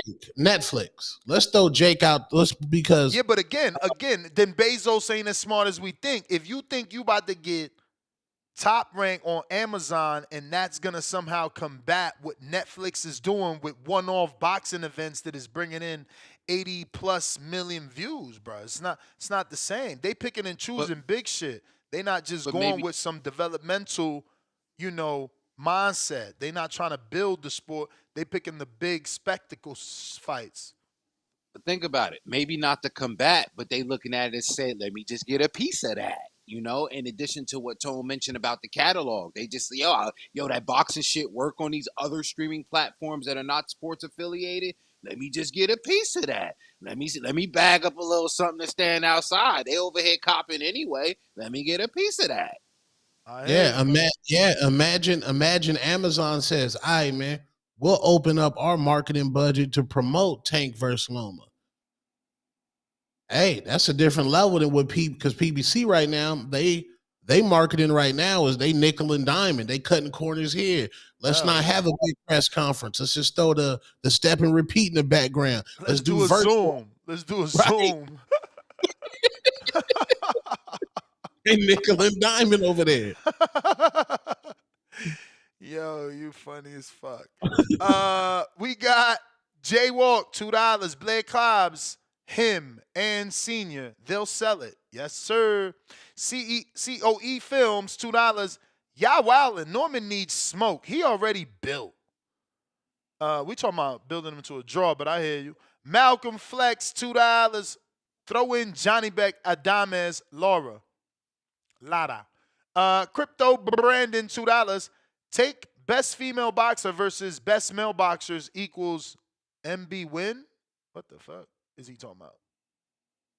Anybody knows what he means? We got Hawk, Maryland. What up?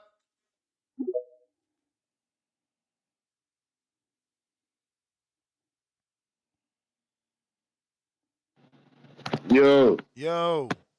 Hawk, what up? Oh, what up, yeah.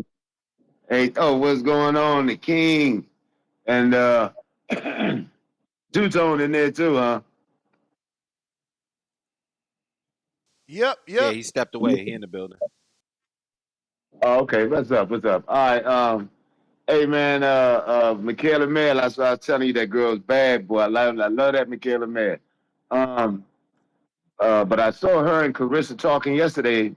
I don't know if y'all saw that. They were talking about fighting each other after the fight was over.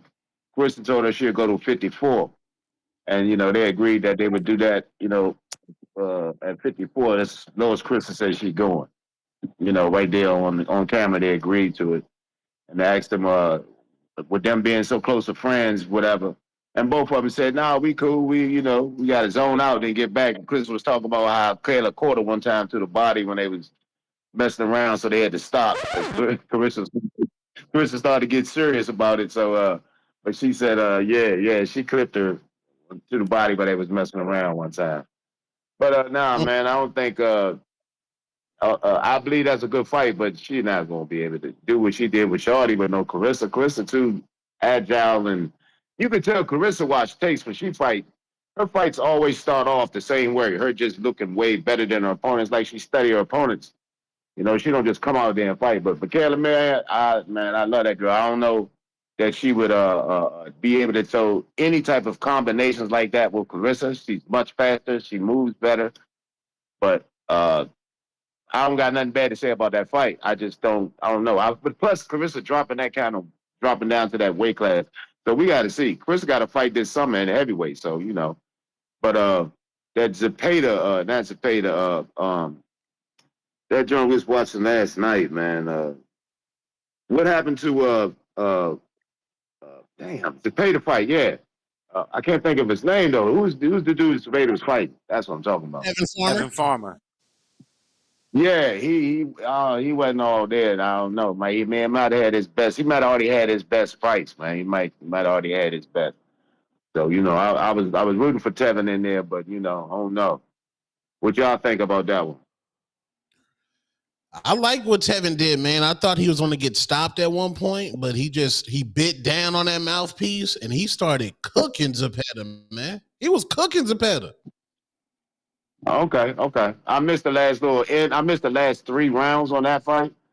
So I don't know what happened at the end part, but yeah. Okay. So you saying Tank and Loma, that's supposed to be happening? Yeah, according to Bob Arum. Oh, okay. They finally gonna get that fight, huh? They gonna start working on it. That's what they saying. Oh shit, Tank gotta get past that. That rematch is still on, right? Oh, we don't know. We ain't hear nothing about that. June right around the corner too. We ain't hear nothing about that. Nike, Hendricks, counter. You the man, Hawk.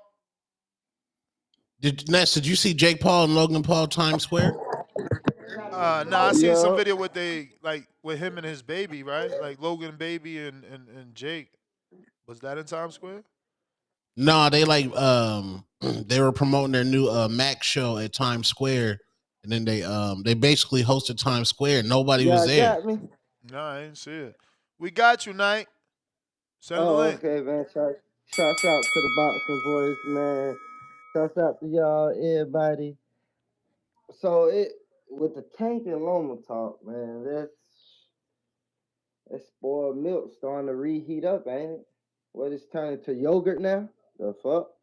All right, get out of here, man. It's over with for that. I mean, you still got people want to see it, but Bob Arum sounded horrendous in that interview. Like, Turkey calls y'all to do this? Correct. Like, that nigga, y'all should have been working with each other. Only time they used to work with each other when they want to throw a fighter away. When they trying to do that. That's the only time they did it. They weren't working with each other trying to make big fights, trying to make some 50-50 fights and shit. They weren't doing that. So that's crazy. And shit, man, Clarissa will beat the shit out of Mayer. I don't know why motherfuckers acting like Mayer got a chance. Clarissa ain't even thinking of going to 47. Yeah, she says she can do it, but she's not gonna do that, man. And Tone, it's crazy how you was trying to find a way last night to hate on Mayer just because Bumgarner don't like her. Oh, Shawty hit Mayer with this, with that, with that. God damn, Tone. Hey, man, I told you, bro. That hate is crazy, bro. You just hated on Mayer because Bumgarner don't like her. That's crazy. That's her up. And then you said, "Oh, it's crazy because you hate on Clarissa so much." You said today, you said, "Oh, Clarissa beat the shit out of Mayer." Damn, bro. It's like, which one you want to hate on? Like, which day you gonna hate on them, man? That's crazy, bro. That's crazy right there. I support black So women, we're man. not. Black women. Yeah, I support my women. That is crazy work right there, bro. Man, Brian Norman, I like to play a card fight down here in the A. I go to that motherfucker because both of them talk shit, and that'll be a hell of a fight. But if you want to put them on the undercard, Ness, of what who you said? Tank Keyshawn. Loma versus Tank Loma. You Barrios. want to put him on that Norman undercard? versus Barrios. Why not? Why not Lopez? Tio. Cause when Tio been the fault, Tio wouldn't that signed be up. around the He same signed time? to, he signed to Turkey Al Sheik. Man, he can't do nothing. He can't move. He got 3 fights with them.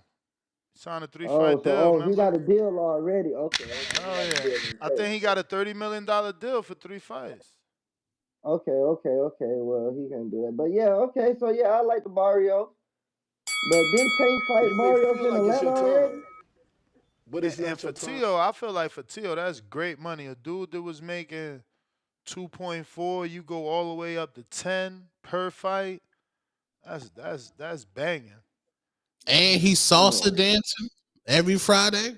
That's banging. Like you can't be counting Ryan pockets, you know what I'm saying? Just cause Ryan getting close to 20 for the fight, that like you gotta stay in your own pockets. And that's a hell of an increase.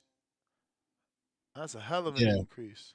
You know, and you're not a heavyweight. Like again, you gotta stay in your own pocket. You can't be like, oh well, Ness, and Nagano got 10 million and 20 million. Yo, bro, that's like he's a fucking heavyweight with a built-in fan base from a different sport. So that's good money.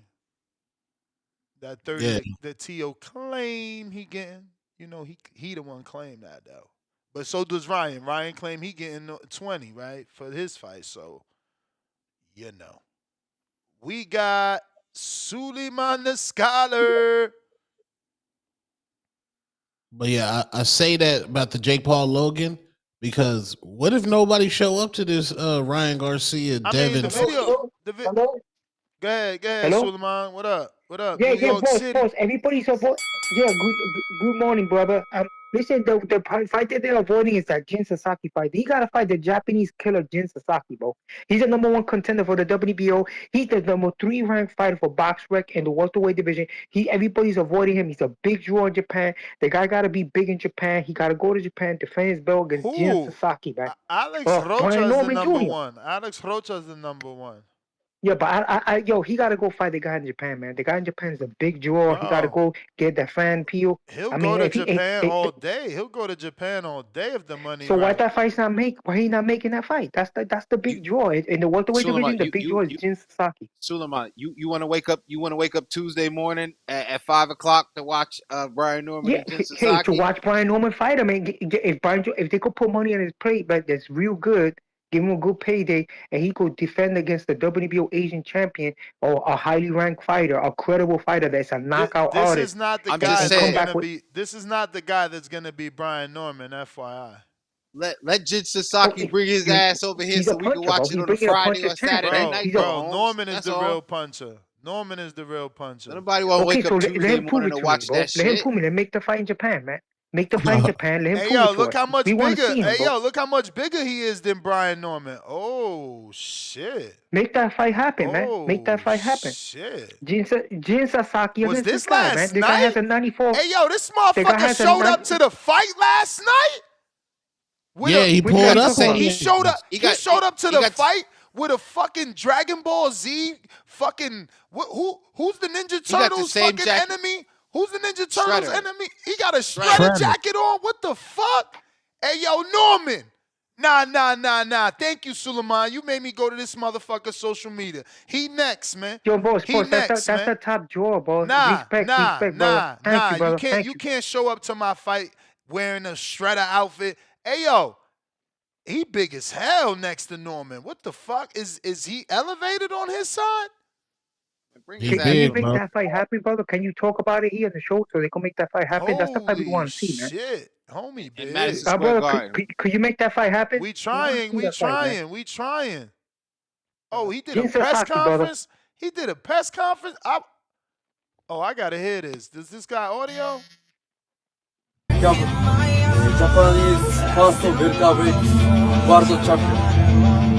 I'm confident that I will win against the great champion of New Normal. Please have a short break. Then Brian Norman look bored as fuck, and I am too, man. Is someone gonna translate this shit? became the youngest welterweight world champion. Only word I'm understanding there is champion, man. What the fuck? Japan We gonna beat the shit out this dude, Suleiman, and it's gonna be your fault.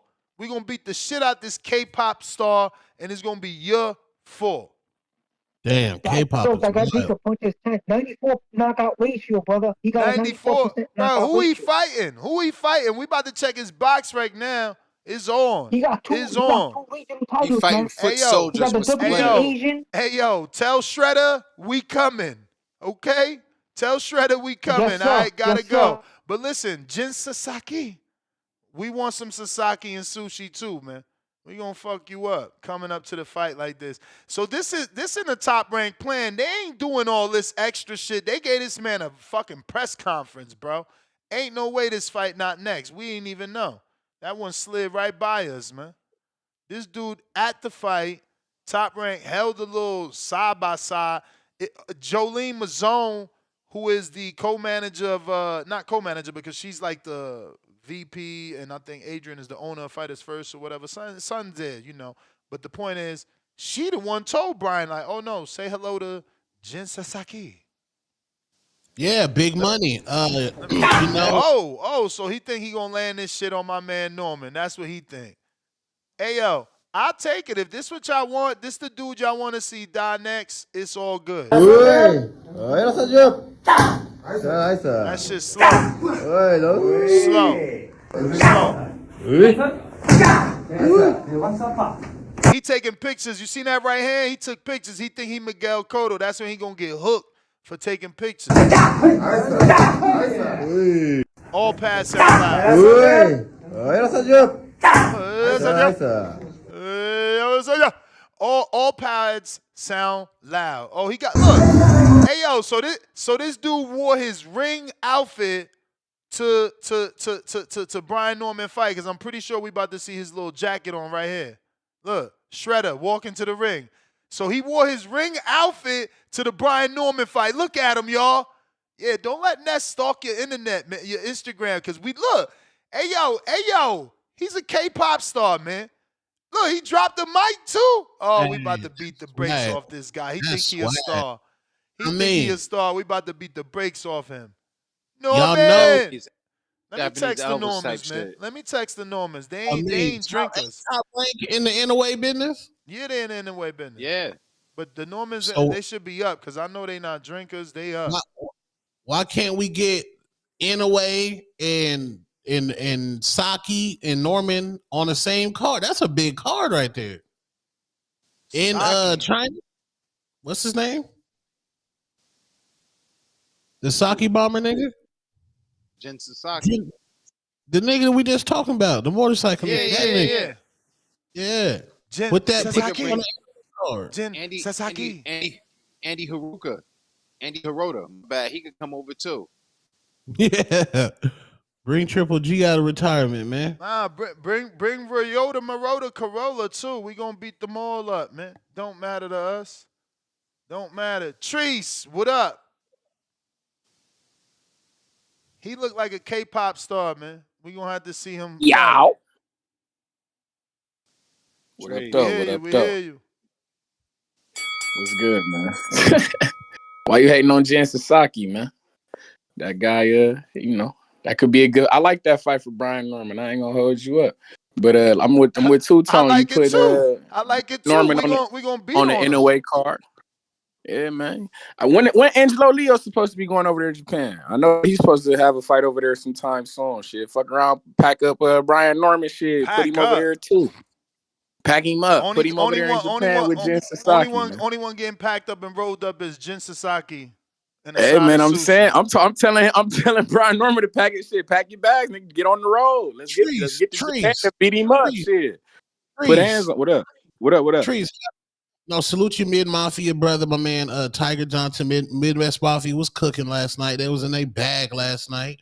How come Shushu ain't called out Angelo Leo and Angelo Leo at the fight? Because they got plans for Leo, man. Like I say, they taking him to Japan. You know, I feel like if they taking him to Japan, they fucking around gonna try to line up the Inoue fight for him or something like this. You know, it's possible. You know, something I don't know. Shushu though, I want to see him fight. I would like to see him fight the guy that Angelo Leo had knocked out. Was Renato? I would like to see him fight Renato. You feel me? Just to see him up there with some championship level competition. You know, these guys that he beating up on, I don't know who the fuck these guys are. No offense. Like, you know, I expect him to do this type of shit. Like, the man was putting together 4 and 5 punch combinations and shit. Like, come on, man. Like, that ain't even his type of, like, you know, that ain't even his type of bag. He a boxer and shit. He was out there punishing that guy. Like, yeah, man, but that's neither here nor there. Hey, King of Mean. What up? Oh yeah, you know what the fuck going on. We got some women's boxing to talk, goddammit. Hey man, when we get this fight, if we get this fight, this undisputed welterweight shit, do Michaela Mayer, she going over there to the UK, or is Lauren Price coming over here, you think? How that shit gonna play out, man? I think they got a bigger opportunity to have it in a stadium, you know, or an arena, you know, if they do it in Wales, because Lauren Price is a big deal over there. Think the Joe Calzaghes, you know what I'm saying? Like Welch fighters, they always do well over there. Even who is it? Josh Warrington, punk ass. Is he the Welsh Warrior or some shit like that? Facts. Yeah. So they're really hardcore fans, and they really, you know, make all of their fighters' fights huge events. And Lauren Price is going to follow in that. So I think, if you know, in my mind, I'm thinking, you know, the money's going to be in the UK for both fighters. But with what we seen last night, I Keep don't my know, tab man. running. Let's keep spinning. If Top Rank can put together a good card, you know, and Mayer, you know, I think this fight did wonders for her. So they may be able to do it, you know, if they put, you know, I don't know if they could put, again, I'm offering it to these fellas, either Brian Norman Jr., Tiger Johnson, Keyshawn, if y'all want to get an undercard of a Michaela Mayer fight, you know, it might do you some justice. No, that'll be lit. Don't they got that guy? They got that guy over there? Was it Dalton Smith and shit like this? Lewis Crockers and all these type of. Hey yo, wait, Tone, play the link, play the track. Talk about murder Inc. That just establishes a darker, deeper criminal link. Yo, is it true? What? Is it true? Because I watched the whole fight. No, I ain't watched the whole fight. I ain't watched the whole card. I watched the Robin Safar fight, Joe Costa, and then it was the main event, right? That's it, right? That was the things of interest. We didn't watch Kayazo and all that shit like that. Like, I had my eye on it, but we was on Top Rank. This screen fucking 50 inches. You know, this like fucking 12, 13, 15, some shit. So, is it true? Your man from North, my man from North, they ain't even mention his name on screen. Like, they ain't put WBC 3 division champ Shakur Stevenson in the crowd. Hey, you know my guy Shakur? They ain't give him They the. definitely did not mention. They made no mention of Shakur. Hey, That's funny that you said that. But wait. So you telling me Shakur was at the Golden Boy card, right? He wasn't. No, he was at the Top Rank card. He was at the Top Rank card. I had watched because I was watching that. I had watched that Emmanuel Chance fight. He was there. But they ain't talk about Shakur on the zone though, right? Nah, not really. Because Zepeda's the interim, Shakur's the champ. Like, why wouldn't they be trying? Like, that's their network. That fight is allegedly next. Zepeda's because Shakur Matchroom, man. He went there to Golden Boy card. Why the fuck would you talk about a Matchroom fighter on Golden Boy? Because he next. That's the real belt you trying to win, no? I mean, but but I'm a golden boy. I'm not talking about matchroom fighters on my shit. That's just me though. Like if I'm like, you feel me? Like I don't give a fuck what belt he got. Even if Motherfucker, it's he the not signed to champion? golden boy. I don't give a fuck what belt he got, nigga. He not Okay. signed to golden boy. Ain't no need to talk. Ain't no need to talk about him on my shit. That's how I would feel. I'm wrong. Maybe I'm wrong. Yeah, I don't give a fuck what belt he got. This golden boy shit. Keep that over there on Matchroom. Shout out to him though. He a good fighter and shit, but no need to talk about him over here. I'm just, if I was Oscar De La, that's how I would be thinking. You feel me? That's just me though. But hey man, you know, Shakur Flavor Flav was in awe of Shakur Stevenson last night, man. Yo, they That say. shit- I'm sorry, Tone. I'm sorry. Go ahead. Flavor Flav was what? he was in awe of Shakur Stevenson last night. Flavor He said, Flav? "Yes, yeah, the he was legend." at the Like, Man, come on, man. he said, 80, man. Get the fuck out of here. You know how many people don't know Flavor Flav right now? But it's not "What?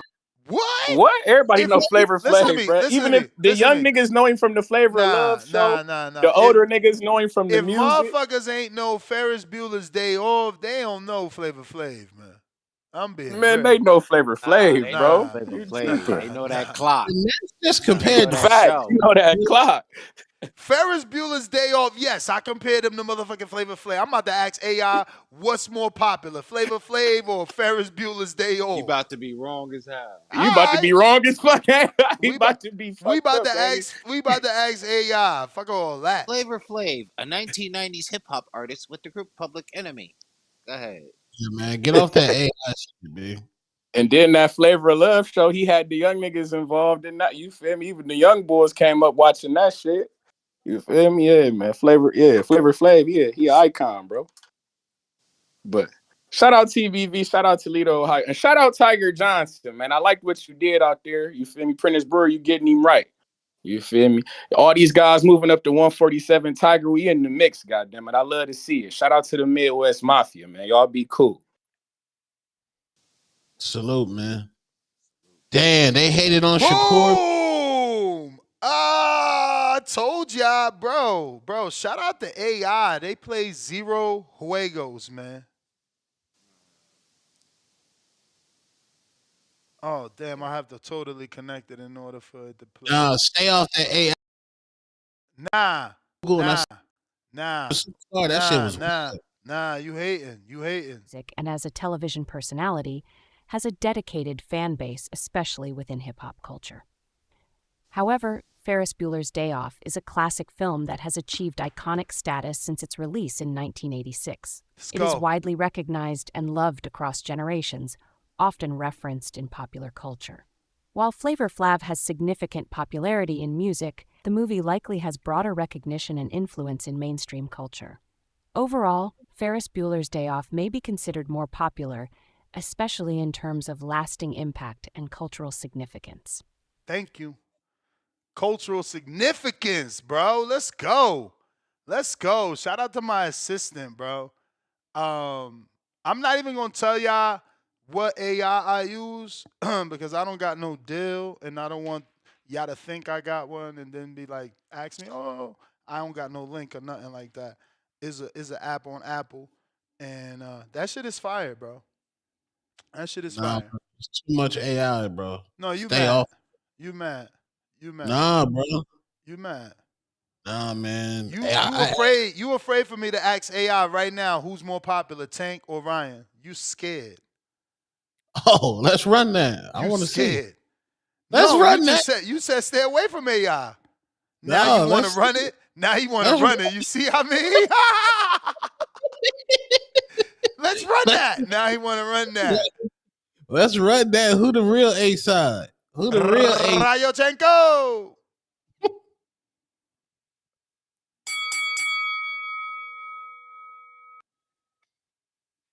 Yeah, IVS, you misleading because you deal with emotions and feelings. AI don't deal with that. Flavor Flav didn't win. But that was a great moment to see Flav like give Shakur his flowers, bro. That was fire, bro. Hey, shout out Flavor Flav. Shout out Two Tone. Shout out Ness. Shout out the Boxing Voice. Yo, I just wanted to feel me early check-in. Just wanted to say happy Sunday to all the callers, and it was a great fight night. You know, we were streaming them both events. That's the only bone I gotta pick. That's the only bone I gotta pick, bro. We streaming Fire Stick Boys back outside. We not Look, respect. the skip. I'm Yes, deleting sir. this, man. I'm skip. That's skip, man. Sir. You gotta reshoot that, man. I'm about to go to the lab and get that. Yes, I'm about to sir. go. Go get that. Hey, Quote pack. All right, no, but for real, let me get my call out. Yo, but for real. Hey, look, it was a great event. The only bone I gotta pick is the higher ups in boxing. They gotta stop making these events on at the same time because it was kind of musty seeing how they were holding off that Zepeda. Yeah, bro. They had and them Tevin boys in the fight. ring for like 15 minutes. Yeah, bro, and like I've been tapped in since like 20. I've been tapped in for a minute. Let's just say that, and I know this has been going on for ages and ages and ages, but like there's got to be a change, bro. Like Friday night, I was fiending for boxing, bro. I was like, damn, there's nothing going on. Word. You feel me? But they both want to Yeah, fight on like Saturday. exactly. Like y'all could have just made it But on this the Friday thing. night, This the and then thing. Saturday night would have been popping too. But for That's just what's ESPN, you got to understand ESPN boxing has to cater to the other bigger sports. So sometimes they can't get a Friday. I see what you And mean. let's imagine I see what that you mean. wasn't a thing. Let's imagine that wasn't a thing. If you were the television exec, who you making a Saturday fight, who you making a Friday fight? You had two main events this Saturday. Who was going to be pushed to the Friday and who would stay on a Saturday?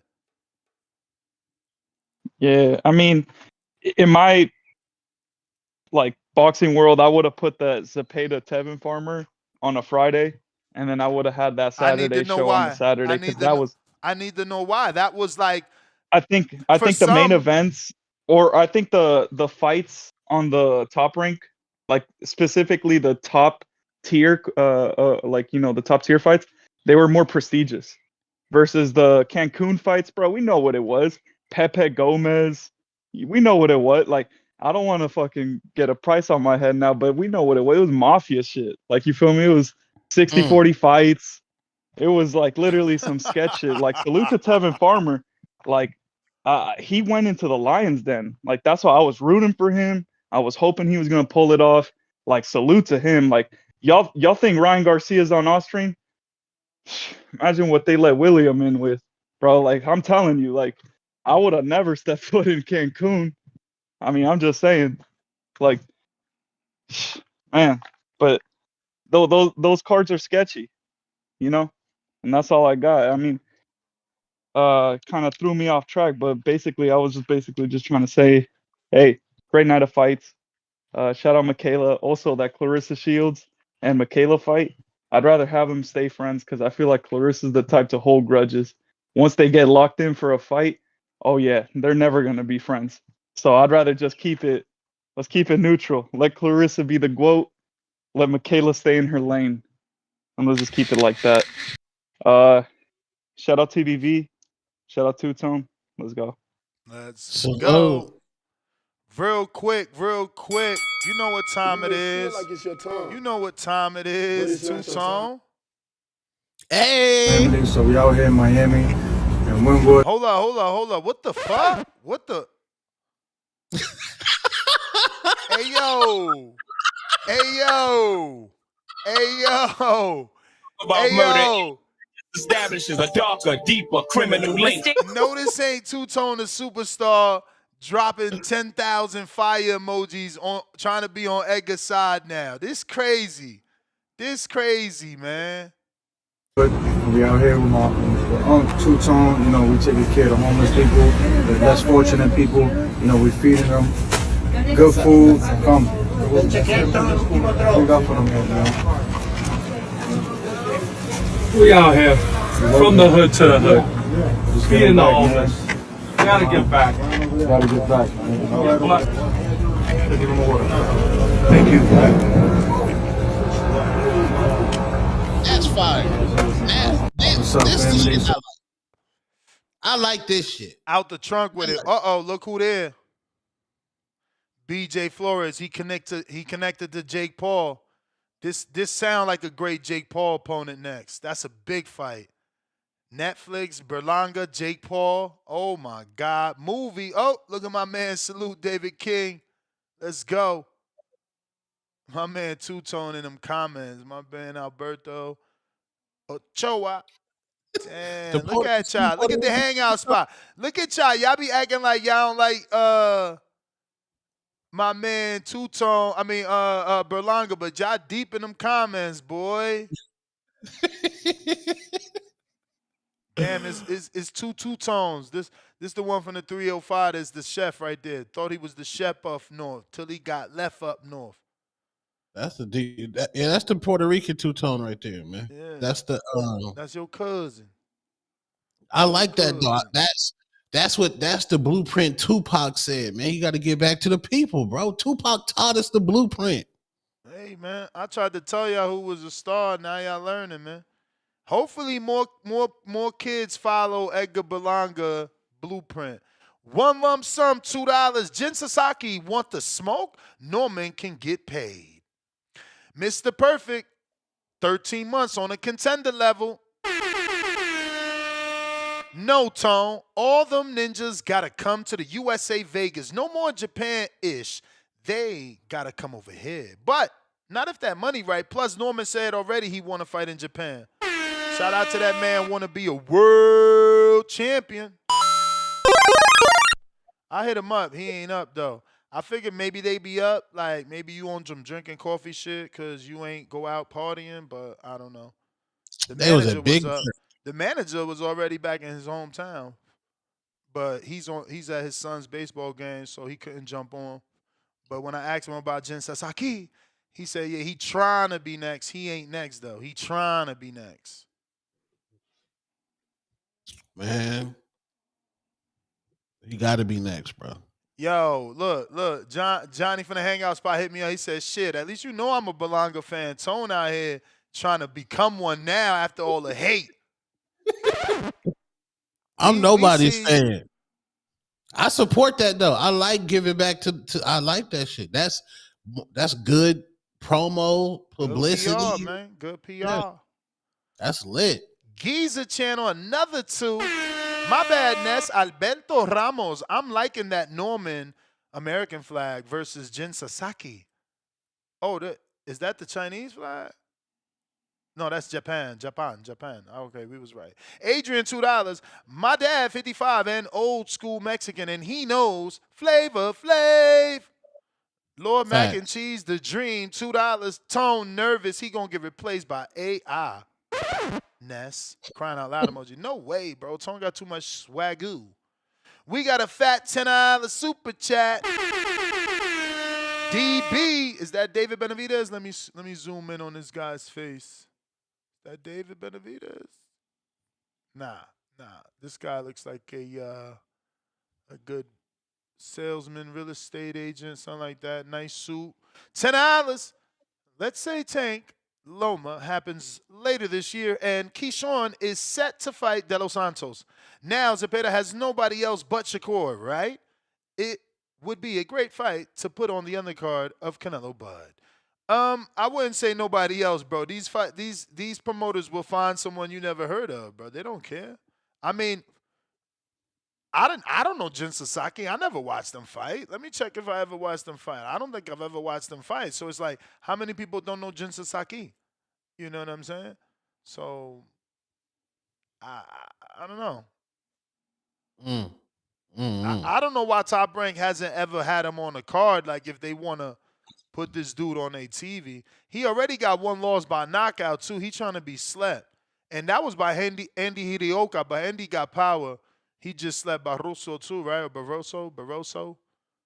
Yeah, he slept Barroso. He slept Barroso. And Andy's at 40 though, so he got slept by a 40-pounder. Damn. At a catch weight though. It was technically welterweight because that's 144, but it wasn't full-blown welterweight. He got slept by a welty, and he got a draw with Kutaro Sikini, I think. Yeah, Bring him on, bro. We don't really care. All I gotta say is that we don't really care about Jin Sasaki. So bring him on. We're gonna knock his block off. Real simple. Real simple. Uh all about boxing with AB $2. Crazy. Shushu ain't call out Espinoza or Leo, but he called out Fulton and Nick Ball. Like, damn. Damn. Oh, you saying he ain't call out people on his own platform. Ooh, I hear that. I hear that. Is that the play? Call out the champs you know you can't fight? I see what they trying to imply with that super chat. Julio Guzman, $2. Norman Jr. versus Cobbs in Atlanta would be nice. Oh, yeah. Oh, yeah. I love that fight. I don't know what the undercard going to look like, but I love that fight. Sasaki was weight drained. Yeah, I. Yeah, I. Hidioka probably just punching. Let's go with that. We got Tip. Actually, Tip, my man Khaled been waiting for days.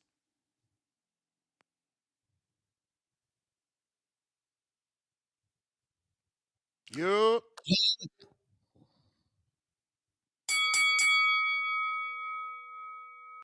Khaled. Khaled. Call me now. If people don't know Bueller, they probably don't even know that soundbite. Ferris Bueller? I mean, since they don't know Bueller, they probably don't know that soundbite. You know what the soundbite from? Call me now. No. What? Call me now. I've never seen that movie, bro. This is a commercial. Call me now. Miss Cleo? Call me now. The psychic? Call me. Oh, man, I'm fucking old. Y'all fucking young punks. All right, man. Khaled, your shit ain't work. We going to Tip. Thank you, O Wizard. And O Wizard looked young as hell when I met him, so he ain't old. Yeah, man. Ain't never seen Ferris Bueller a day of my life. You a lie. Shout out to the people who just, shout out to the people who listen to AI, man. You a lie. This shit gotta be set to your settings, man. It's gotta be set to your settings where it just agrees with everything you say. Cause ain't no way. I'ma ask. No way. Is Tip Bellis more popular than El Lobo? For sure. I wonder, do they know y'all? Yeah, man. Last night, movie. Shout out to Top Break, great card. William Zepeda, Tevin Farmer put on a barn burner once again. That fight was close. That was a close. I think that fight could have been a draw. I ain't gonna lie, man. That fight definitely could have been a draw. I ain't even mad that Zepeda edged it. And now, fast forward, Zepeda versus Stevenson. This fight goes one or two ways, right? It's all based on ring size. That fight is all based on ring size. If Shakur gets the bigger ring, the fight is in Shakur Stevenson's court. If Zepeda gets the smaller ring, the ball is in Zepeda's court. You know what I'm saying? I favor whoever gets the ring size. Because Shakur Stevenson ain't got the work rate to keep up with Zepeda. He ain't got the heart to keep up with Zepeda. The motherfucker move too much in the ring as is. You ain't never seen him have a great output of punches in a fight. Yeah, that work rate is gonna kill him, bro. You know what I'm saying? Shout out to Tev, because Tev got a fucking tank, bro. And he showed that, you know what I'm saying? You run me for one. He showed that in a fight like that, bro, going against Zepeda, you gotta be able to absorb those body punches. You may feel like it's your and just the output of but punches. it's not your time. In order, you know what I'm saying? To not get taken out of the bout, man. Yeah, that fight, that's 50-50 depending on, you know what I'm saying, the ring size, in my opinion.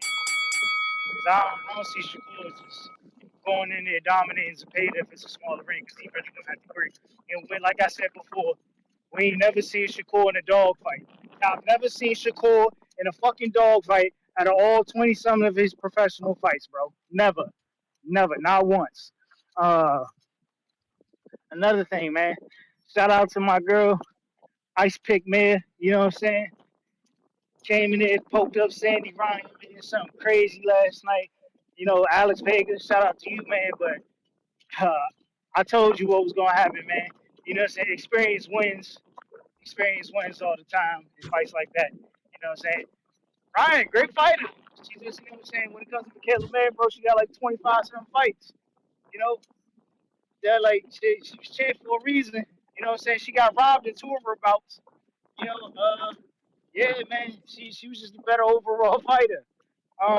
Shushu, man, you know, it's the top rank thing, man. You know, they call out everybody that's not on their side of the street is getting nasty over there, but it's all good now because the news broke yesterday, man.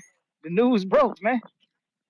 I know you seen the news. I know you seen the news. Top rank and PBC will start working closer together now. God damn. Oh man. Oh man. Shout out to Al Y'all Heyman, bro. taking down the Turk? Y'all taking down the Turk? That man, come on, bro. You about to blow that bitch up. You know what I'm saying? You about to blow that bitch up. Trump said hit the button, we gonna hit the button, man.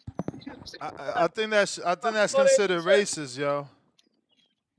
No. I think that's But considered hey, man, racist. What you you know, trying to do? I hear that shit. we about to do what we do. You know what I'm saying? We about to start the United Nations of America over here on the boxing side of the street, man. You know what I'm saying? Take it to the Saudis. About to take it to the Saudis, man. It's about to get crazy. Who else fought yesterday? It was somebody who fought. Tip. Damn, oh yeah, Brian Norman Jr., Why man. am I being sent screenshots of you saying Norman might lose tomorrow, Friday, at 8:01? Who said that? You.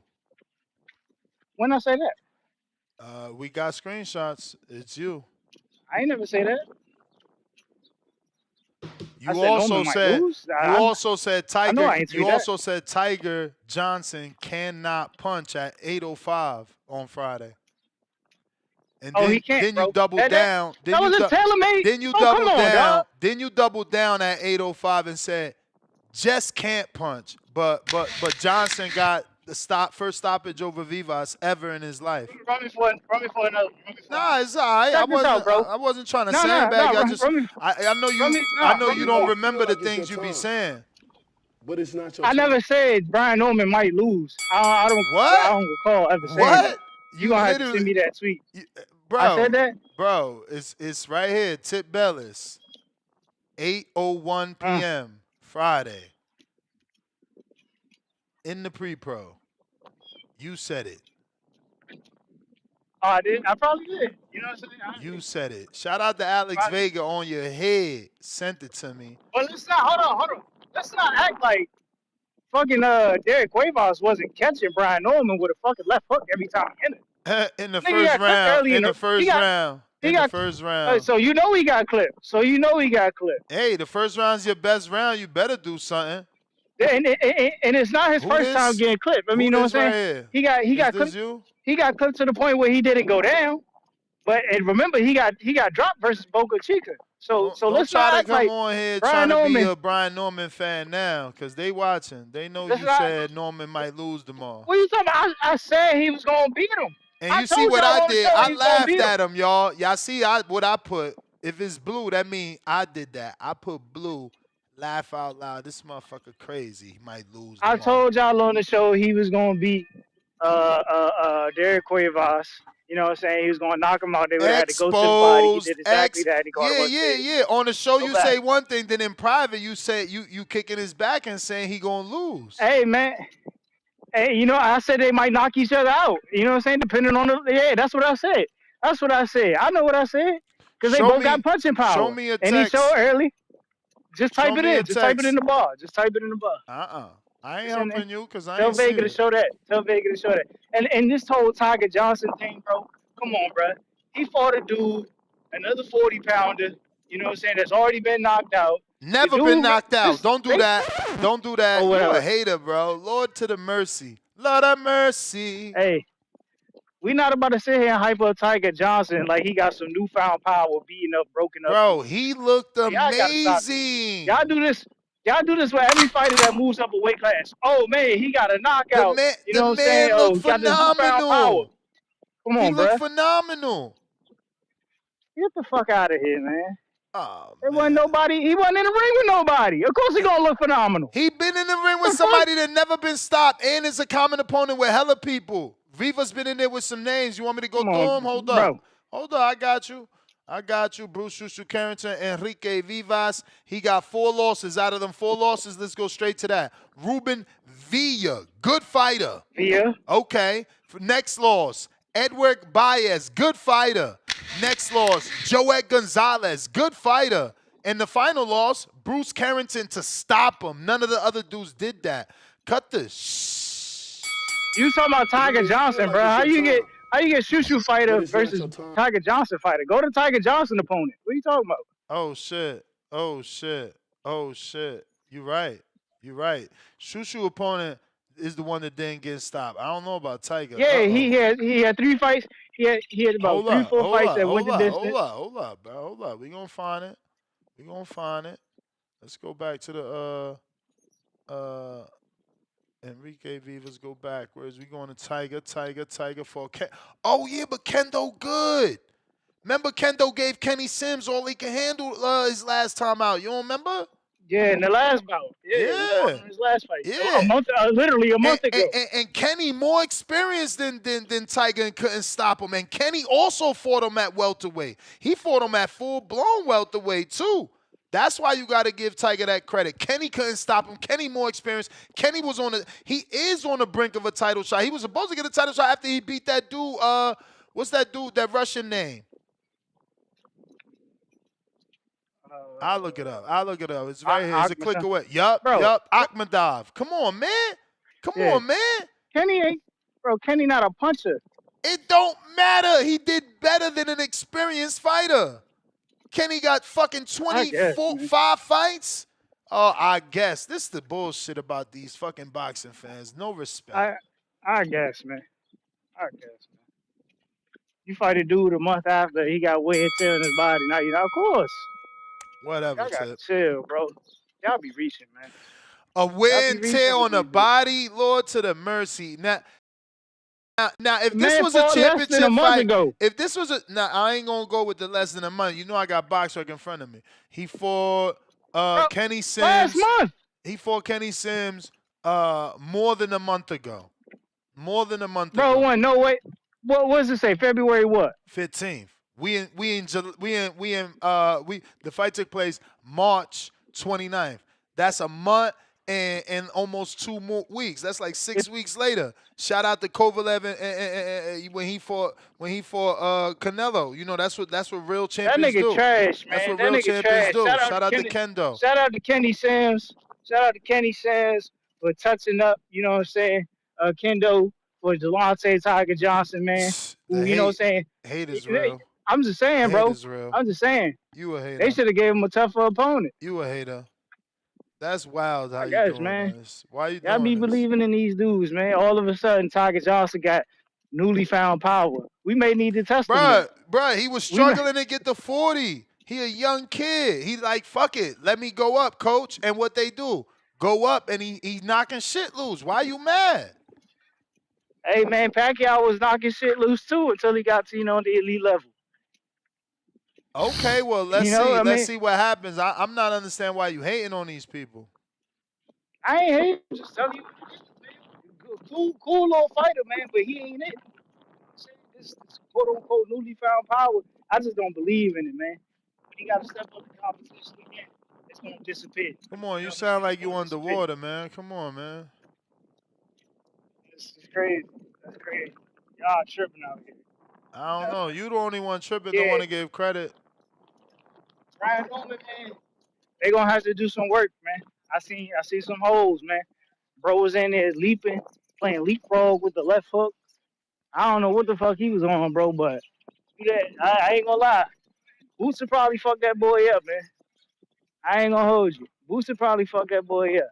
And I like the Normans. I wish they would beat Jerron Ennis, because you know what I'm saying? I got smoke and everything Philly related. Yeah, but they gotta tighten up them holes, man. They gotta tighten up them holes. Like he sat there, he rocked Derek Cuevas, and then I was looking, I was like, bro, he ain't bothered to touch him with the jab, to set up, you know what I'm saying, the knockout punch and nothing. He was just trying to brawl instantly, like he was Thurman or some shit. I'm looking, I'm like, bro, he's opening from too wide, bro. He was set to get counted. Brian Norman Jr. is set to get counted. If it's gonna be anybody to beat Brian Norman Jr., it's gonna be a counter puncher. It's gonna be a counter puncher. That's gonna be his worst nightmare, bro, because he gets too wide, bro. He gets too wide. Yeah, I do want to see him. I've been said it. I said it a long time ago. I want to see him versus Mario Barrios in Atlanta. It's gonna be the biggest school box. You know what I'm saying? I'm gonna have my Mexican jersey. You know what I'm saying? PBC the flagging. You know what I'm saying? Shit is what it is. Shout out to Al Heyman. But it's You not the your man. time. You the man. Out in the Bay. What you gotta say? Bay Area. Al going once. Al in the Bay. 2 times. Yo, what's up? What's up? Um, What up, I didn't Rich? watch the fight last night. I was all busy, so I didn't get to watch pretty much none of the fights. I watched a couple of that Mayer fight, but other than that, I didn't watch it. So what? So Lomachenko is gonna fight the Tank? Is that what it is? I read the headline. It says Tank versus Lomachenko. Yeah, Hello? they Top Rank and PBC joining forces. They trying to get that squabble made.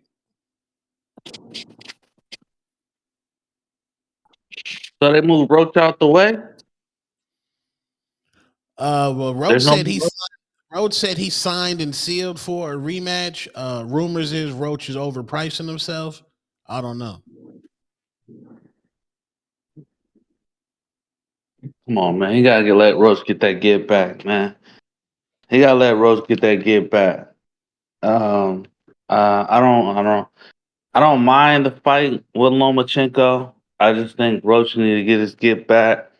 Everybody seen what happened. You feel me? Um, you know, it's and I want to say it's just time for Williams to at least attempt to go get a strap because you feel me? He's been supposed to be the top dog for years and never attempted to go get a shot at a belt. So it's time for Williams to pay the man to go take that shot to step up. You feel me? Is he gonna be a hero or is he gonna be a zero? You feel me?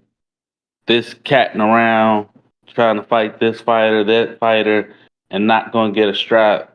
That's ugly work. That's ugly work. Um, yeah, and I wanted to finish off with this. And you said something else about the New York card. Ness, what's going on with that? You said big news with that.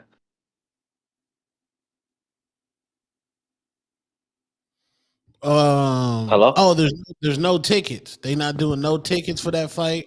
Yeah, it's invite only. It's free. You pull up. Oh, You pull up and but you can we see what you can see, but the people that's getting seats is invite only and celebrities.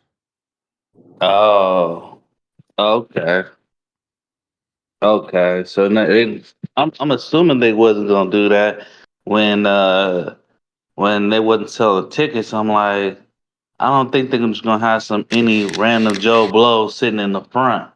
You feel me? Um, I figured something like that was gonna You happen. know the rich and famous gonna get to sit You there. may feel like it's your time, Oh yeah. but it's not your So time. Alright. I think that might be a fire card as well. That is the bell, player Himalaya. His people gonna be there though, bro. Say again? His people gonna be there though because Hell if yeah. Jake Paul and Logan Paul have a smoker with no crowd, I don't know, man. Bro, they was all in some building, and I seen people down there. You selling a picture that ain't there, but we talking about having a street shut down. One lump sum, $5. Miss Cleo and Ferris, I know. Young people won't know unless shown. I met some people that didn't know who the Fat Boys are.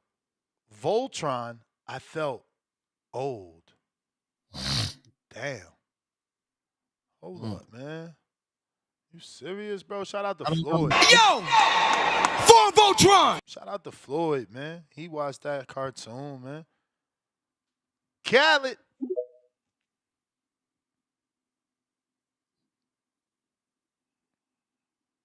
Khaled, Indiana, going once. Yo, y'all hear me? We hear you. We hear you. Salute, guys. Salute, whole panel. Hey, yo, real quick, as far as the Williams Zepeda joint, real quick. Hey, yo, Shakur Stevenson hasn't fought a guy at 135 that's like better than Tevin Farmer. So already, like at 135, William has fought better guys than Stevenson at 135. He ain't never been in that type of 12-round scrap. He hasn't been through that type of fighter. He hasn't fought that type of shit. Tevin Farmer is a former world champion who showed the grit and heart and really brought some real shit out of William that's gonna help him in that Stevenson fight. I'm taking William in that fight. I think that was a good point on that ringside shit, but I was also seeing my nigga William cut that ring off pretty solidly. He just got to work on not giving in to that clinch, jab coming in, and he still got to keep working on that defense, moving your head. You know what I'm saying? He got to keep moving his head. But man, Shakur ain't never fought that type of caliber of fighter as like a Tevin Farmer, bro. Like fuck the losses. Don't show me the losses. At 135, Tevin Farmer been knocking shit out. He been putting shit down. He hurt William Zepeda a couple times in that fight, and he put him down in the fight previously. It's just William Zepeda got that Mexican come forward shit going. As far as my man Brian Norman, hey yo, Alexis Rochas is number 1 in the rankings. We need that scrap. That'll be a good scrap. He number 1, Mexican versus black. Rocha the headline before and like different shit. Common opponent with Giovanni Stantillian and shit like that. That'll be a good scrap. You know, that'll be a good name. Also in there, number 5 is my man Karen. Karen is number 5. If you really wanna, just make some headlines and shit like that, saying that Boots went tooth and nail with Karen, and I stopped Karen. That'll be a good scrap. Then at number 12, if you're just trying to get stupid with it and just sell some ill shit, Blair Cobbs in Atlanta on some weird shit. You know what I'm saying? So it's definitely scraps for my man. Not on no Japanese shit. We don't want to see that goofy ass shit, especially since he got knocked out at a fucking catchweight. Even though like the bread will probably be good.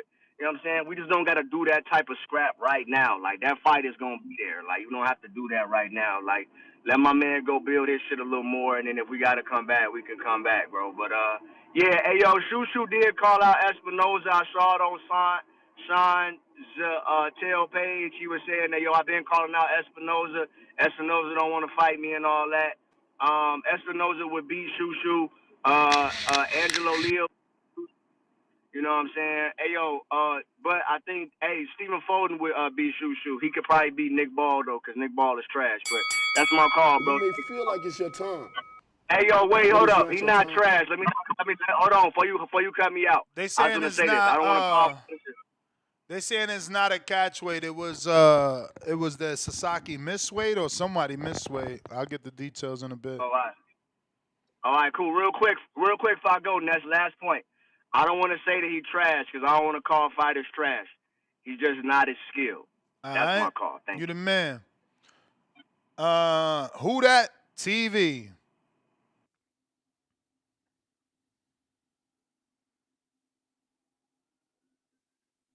Who that TV?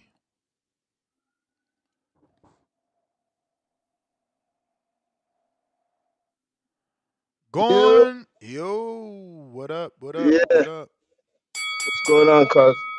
Last night, it was amazing night last night. Can't lie. But yo, you right what you said about Chushu. He kept getting hit in his tempo. Like I was watching it, and like every time he kept getting that tempo every time. And I'm like, yo, if he goes against the ball or someone else, he might get dropped. He might get dropped for that tempo touch. And Norman's fight was all right. I was feeling like he was gonna lose at first because I don't know that Voss guy was coming with some power in the first round, and then once he slowed and relaxed it, I felt he was in the clear. And who else was there? Michaela Mayer. That fight was good, but I don't know what fight Owen and 702 was watching because Sandy never won. Probably won only like 1 or 2 rounds. I don't think she was doing anything that was like the way tone was going off. I was like, what the fuck's this nigga watching? And 702 just rambles. 702 just rambles on. I don't know what that guy's ever talking about. Sometimes you gotta wheel him in. Yes, you gotta wheel in 702 sometimes. Sometimes he goes like far, like he's God. He's swimming somewhere else. And Kevin Farmer, Zepeda's good, but I don't know, man. He'll lose to Tank, Shakur, all of those guys. I didn't see anything impressive. He just in the first 6 rounds, it's just a lot of punches being thrown. But I don't know if Farmer was like doing that to tire him out or something. But I don't know. Farmer looked off. I don't know what's going on with Farmer, but Farmer could have knocked him down twice, and I don't think Farmer would have even got the fight, even if he knocked him down twice. Honestly. And what else is there? That's all I gotta say. But yo, you gotta wheel in 702 sometimes, man. He be going off Bro, sometimes. bro. Are you from Canada? Yeah, man. Oh shit, I can hear it in the accent, bro. That's crazy. Of course, I'm from Canada, Toronto. Stand up. Let's go. But yeah, you gotta wheel in 702 sometimes, and just keep doing what you're doing, Ness, man. We out here listening. Wheel in is wild. Wheel wheel in. I'm about to be saying that all day today. Nigga, you gotta wheel in that nigga, man. Wheel in. We got Spider Rico. No, last night I was just hating on Michaela Mayer. That was true hate right there. That was great quality hate. I said he was getting whooped, but I just had to. And I'll say that respectfully. It's inevitable. Protect your mental health at all times. Don't let your past haunt you. Mirror, mirror on the wall. Who is the fairest of them all? Mirror, mirror on the wall. Who is the fearless and the fairest of them all? Brian Norman Jr. hit Cuevas so hard, he went blind, deaf, and dumb. The referee was talking to him. He didn't hear him. And then he was walking away in the wrong direction like he couldn't see where he was going. And then he started blinking his eyes like he was blind. You know, he went blind, deaf, and dumb. The power of God is the power to do. Brian Norman Jr. really did it to him. He had to. And we sorry we had to do it to him that way. Mm-hmm. Don't laugh, Tom. It was a good fight. You know, why didn't Cuevas pay attention to the referee? If anybody ever hurt we and me in the box, everybody's in danger. Even the referee. Everybody's in danger. And we and me is with me. We start a riot right there in the ring. It will be chaos if anybody ever try to hurt we and me. If you want to box, we can box. And I'm merciful. Allah is merciful. Anybody. It's like, why didn't he turn into a dog? When he was hurt that way, you swing away. You tell the referee yes. You look him in the eyes, you say yes. And when the man get close to you, you punch him as hard as you can. And then when you down on the ground, because he probably was gonna get him anyway, when you down on the ground, the referee gotta tell you to stay down, son. Stay down. You fought as hard as you could. That's what's supposed to happen. But I'm not gonna say any more about that. I thought that Sandy Ryan, I like her style. I like her personality. I like when she, after the fight the last time, she said, they set me up. It was a setup. I was hit by a car before the fight. I want a rematch. Yeah, we always want our rematch. That's what Spider Rico said. Tony, you trying to get one of them Puerto Rican female rappers? You want one of them Puerto Rican female rappers, Tom? Absolutely. I don't know. 100. Yeah, they bad, Whoa, there. If you turn a W upside down, we is me. I pray for we and me. Allah got us to ways of peace and safety. The straight way. Never to go astray. It's that's the ball from Oregon with love. I'm I'm going. gone. That's a top 5 caller right Talking there. about he want the rematch. That's what Spider Rico's saying. You don't want that Big Bay rematch. You may feel like it's your time, but it's not your time. Pretty soon we I'm ain't trying. gonna be able to give him the Big Baby rematch because he gonna be too inexperienced. Damn. Brian de Puerto Rico. Border Wars Vegas. Where the committee at, man? Why y'all hating on Vegas? Y'all niggas wow. Brian. No, Brian. Okay, we're going to Brandon. Brandon. Crypto. Yo, what up, Ness? What up? Hello? Yo, I'm kind of disappointed that it's not gonna be in Florida. I don't know know. if I can make it to Vegas. That's like a very big maybe. If What it's about? Wisconsin, it can't do it. Oh, if it's Wisconsin, you can't do it. That sucks. Yeah, no, I can't, because it's gonna be a driving, and I can't drive that far. Probably like 5 hours away. What? You can't drive 5 hours. Y'all If, young boys are terrible, man. hell no. 5 hours? Hell no. Bro, this What is am a I gonna, trucking how am community. I You know gonna how drive many 5 hours? you know how many truck drivers drive 5 hours? But I hear you, man. You got to do what's right for you. My bad. Is it Wisconsin for sure? Or you don't know yet. Might be Vegas. No, Because I've been to we Vegas pushing for before. Wisconsin. We pushing for Wisconsin. We just waiting on them to give us the approval on the date. Okay, because I've been to Vegas. Vegas is maybe. But yeah, We man. just did We'll see. Vegas, We'll see. man, so we wanted to mix it up. All right. All right. It's cool. It's cool. It's cool. And then just regarding the topic, I'm still gonna be training and stuff like that. Just regarding the topic, if there's a Tank Loma fight, Lomachenko, that would be cool. I would want to see rather than Tank Loma is what's the name? Tank versus Shakur. Shakur just got so much energy right now. In my opinion, he's the best fighter in boxing right now. The most energetic fighter. The most he gets the most people to watch him. And I hope Tank fights Shakur, and they put on a show for everybody to see. That fight yesterday between Mayer and Ryan, we already knew at this point. We already know that Sandy Ryan isn't good enough to compete against Mayer. Mayer is just too strong, too tough, and just has a better mentality overall. So uh, so pretty much, boxing is in a tough spot right now. There's a lot of good female fighters. There's also a lot of good upcoming fights, including the Devin Haney fight. Devin Haney fight is what I'm looking to see. Hopefully, looking forward to seeing. And Devin Haney always has a amazing fight, even if it's uh, sort of, if he loses a couple times or it's a controversial fight. It's still a great fight to see. Very entertaining. I haven't been watching boxing lately because I've just been working so much. But I want to get back into boxing, so I just tune into your show in the background and just get some work done and just chill out. Yeah, just chill out. Just tune into your show and chill out.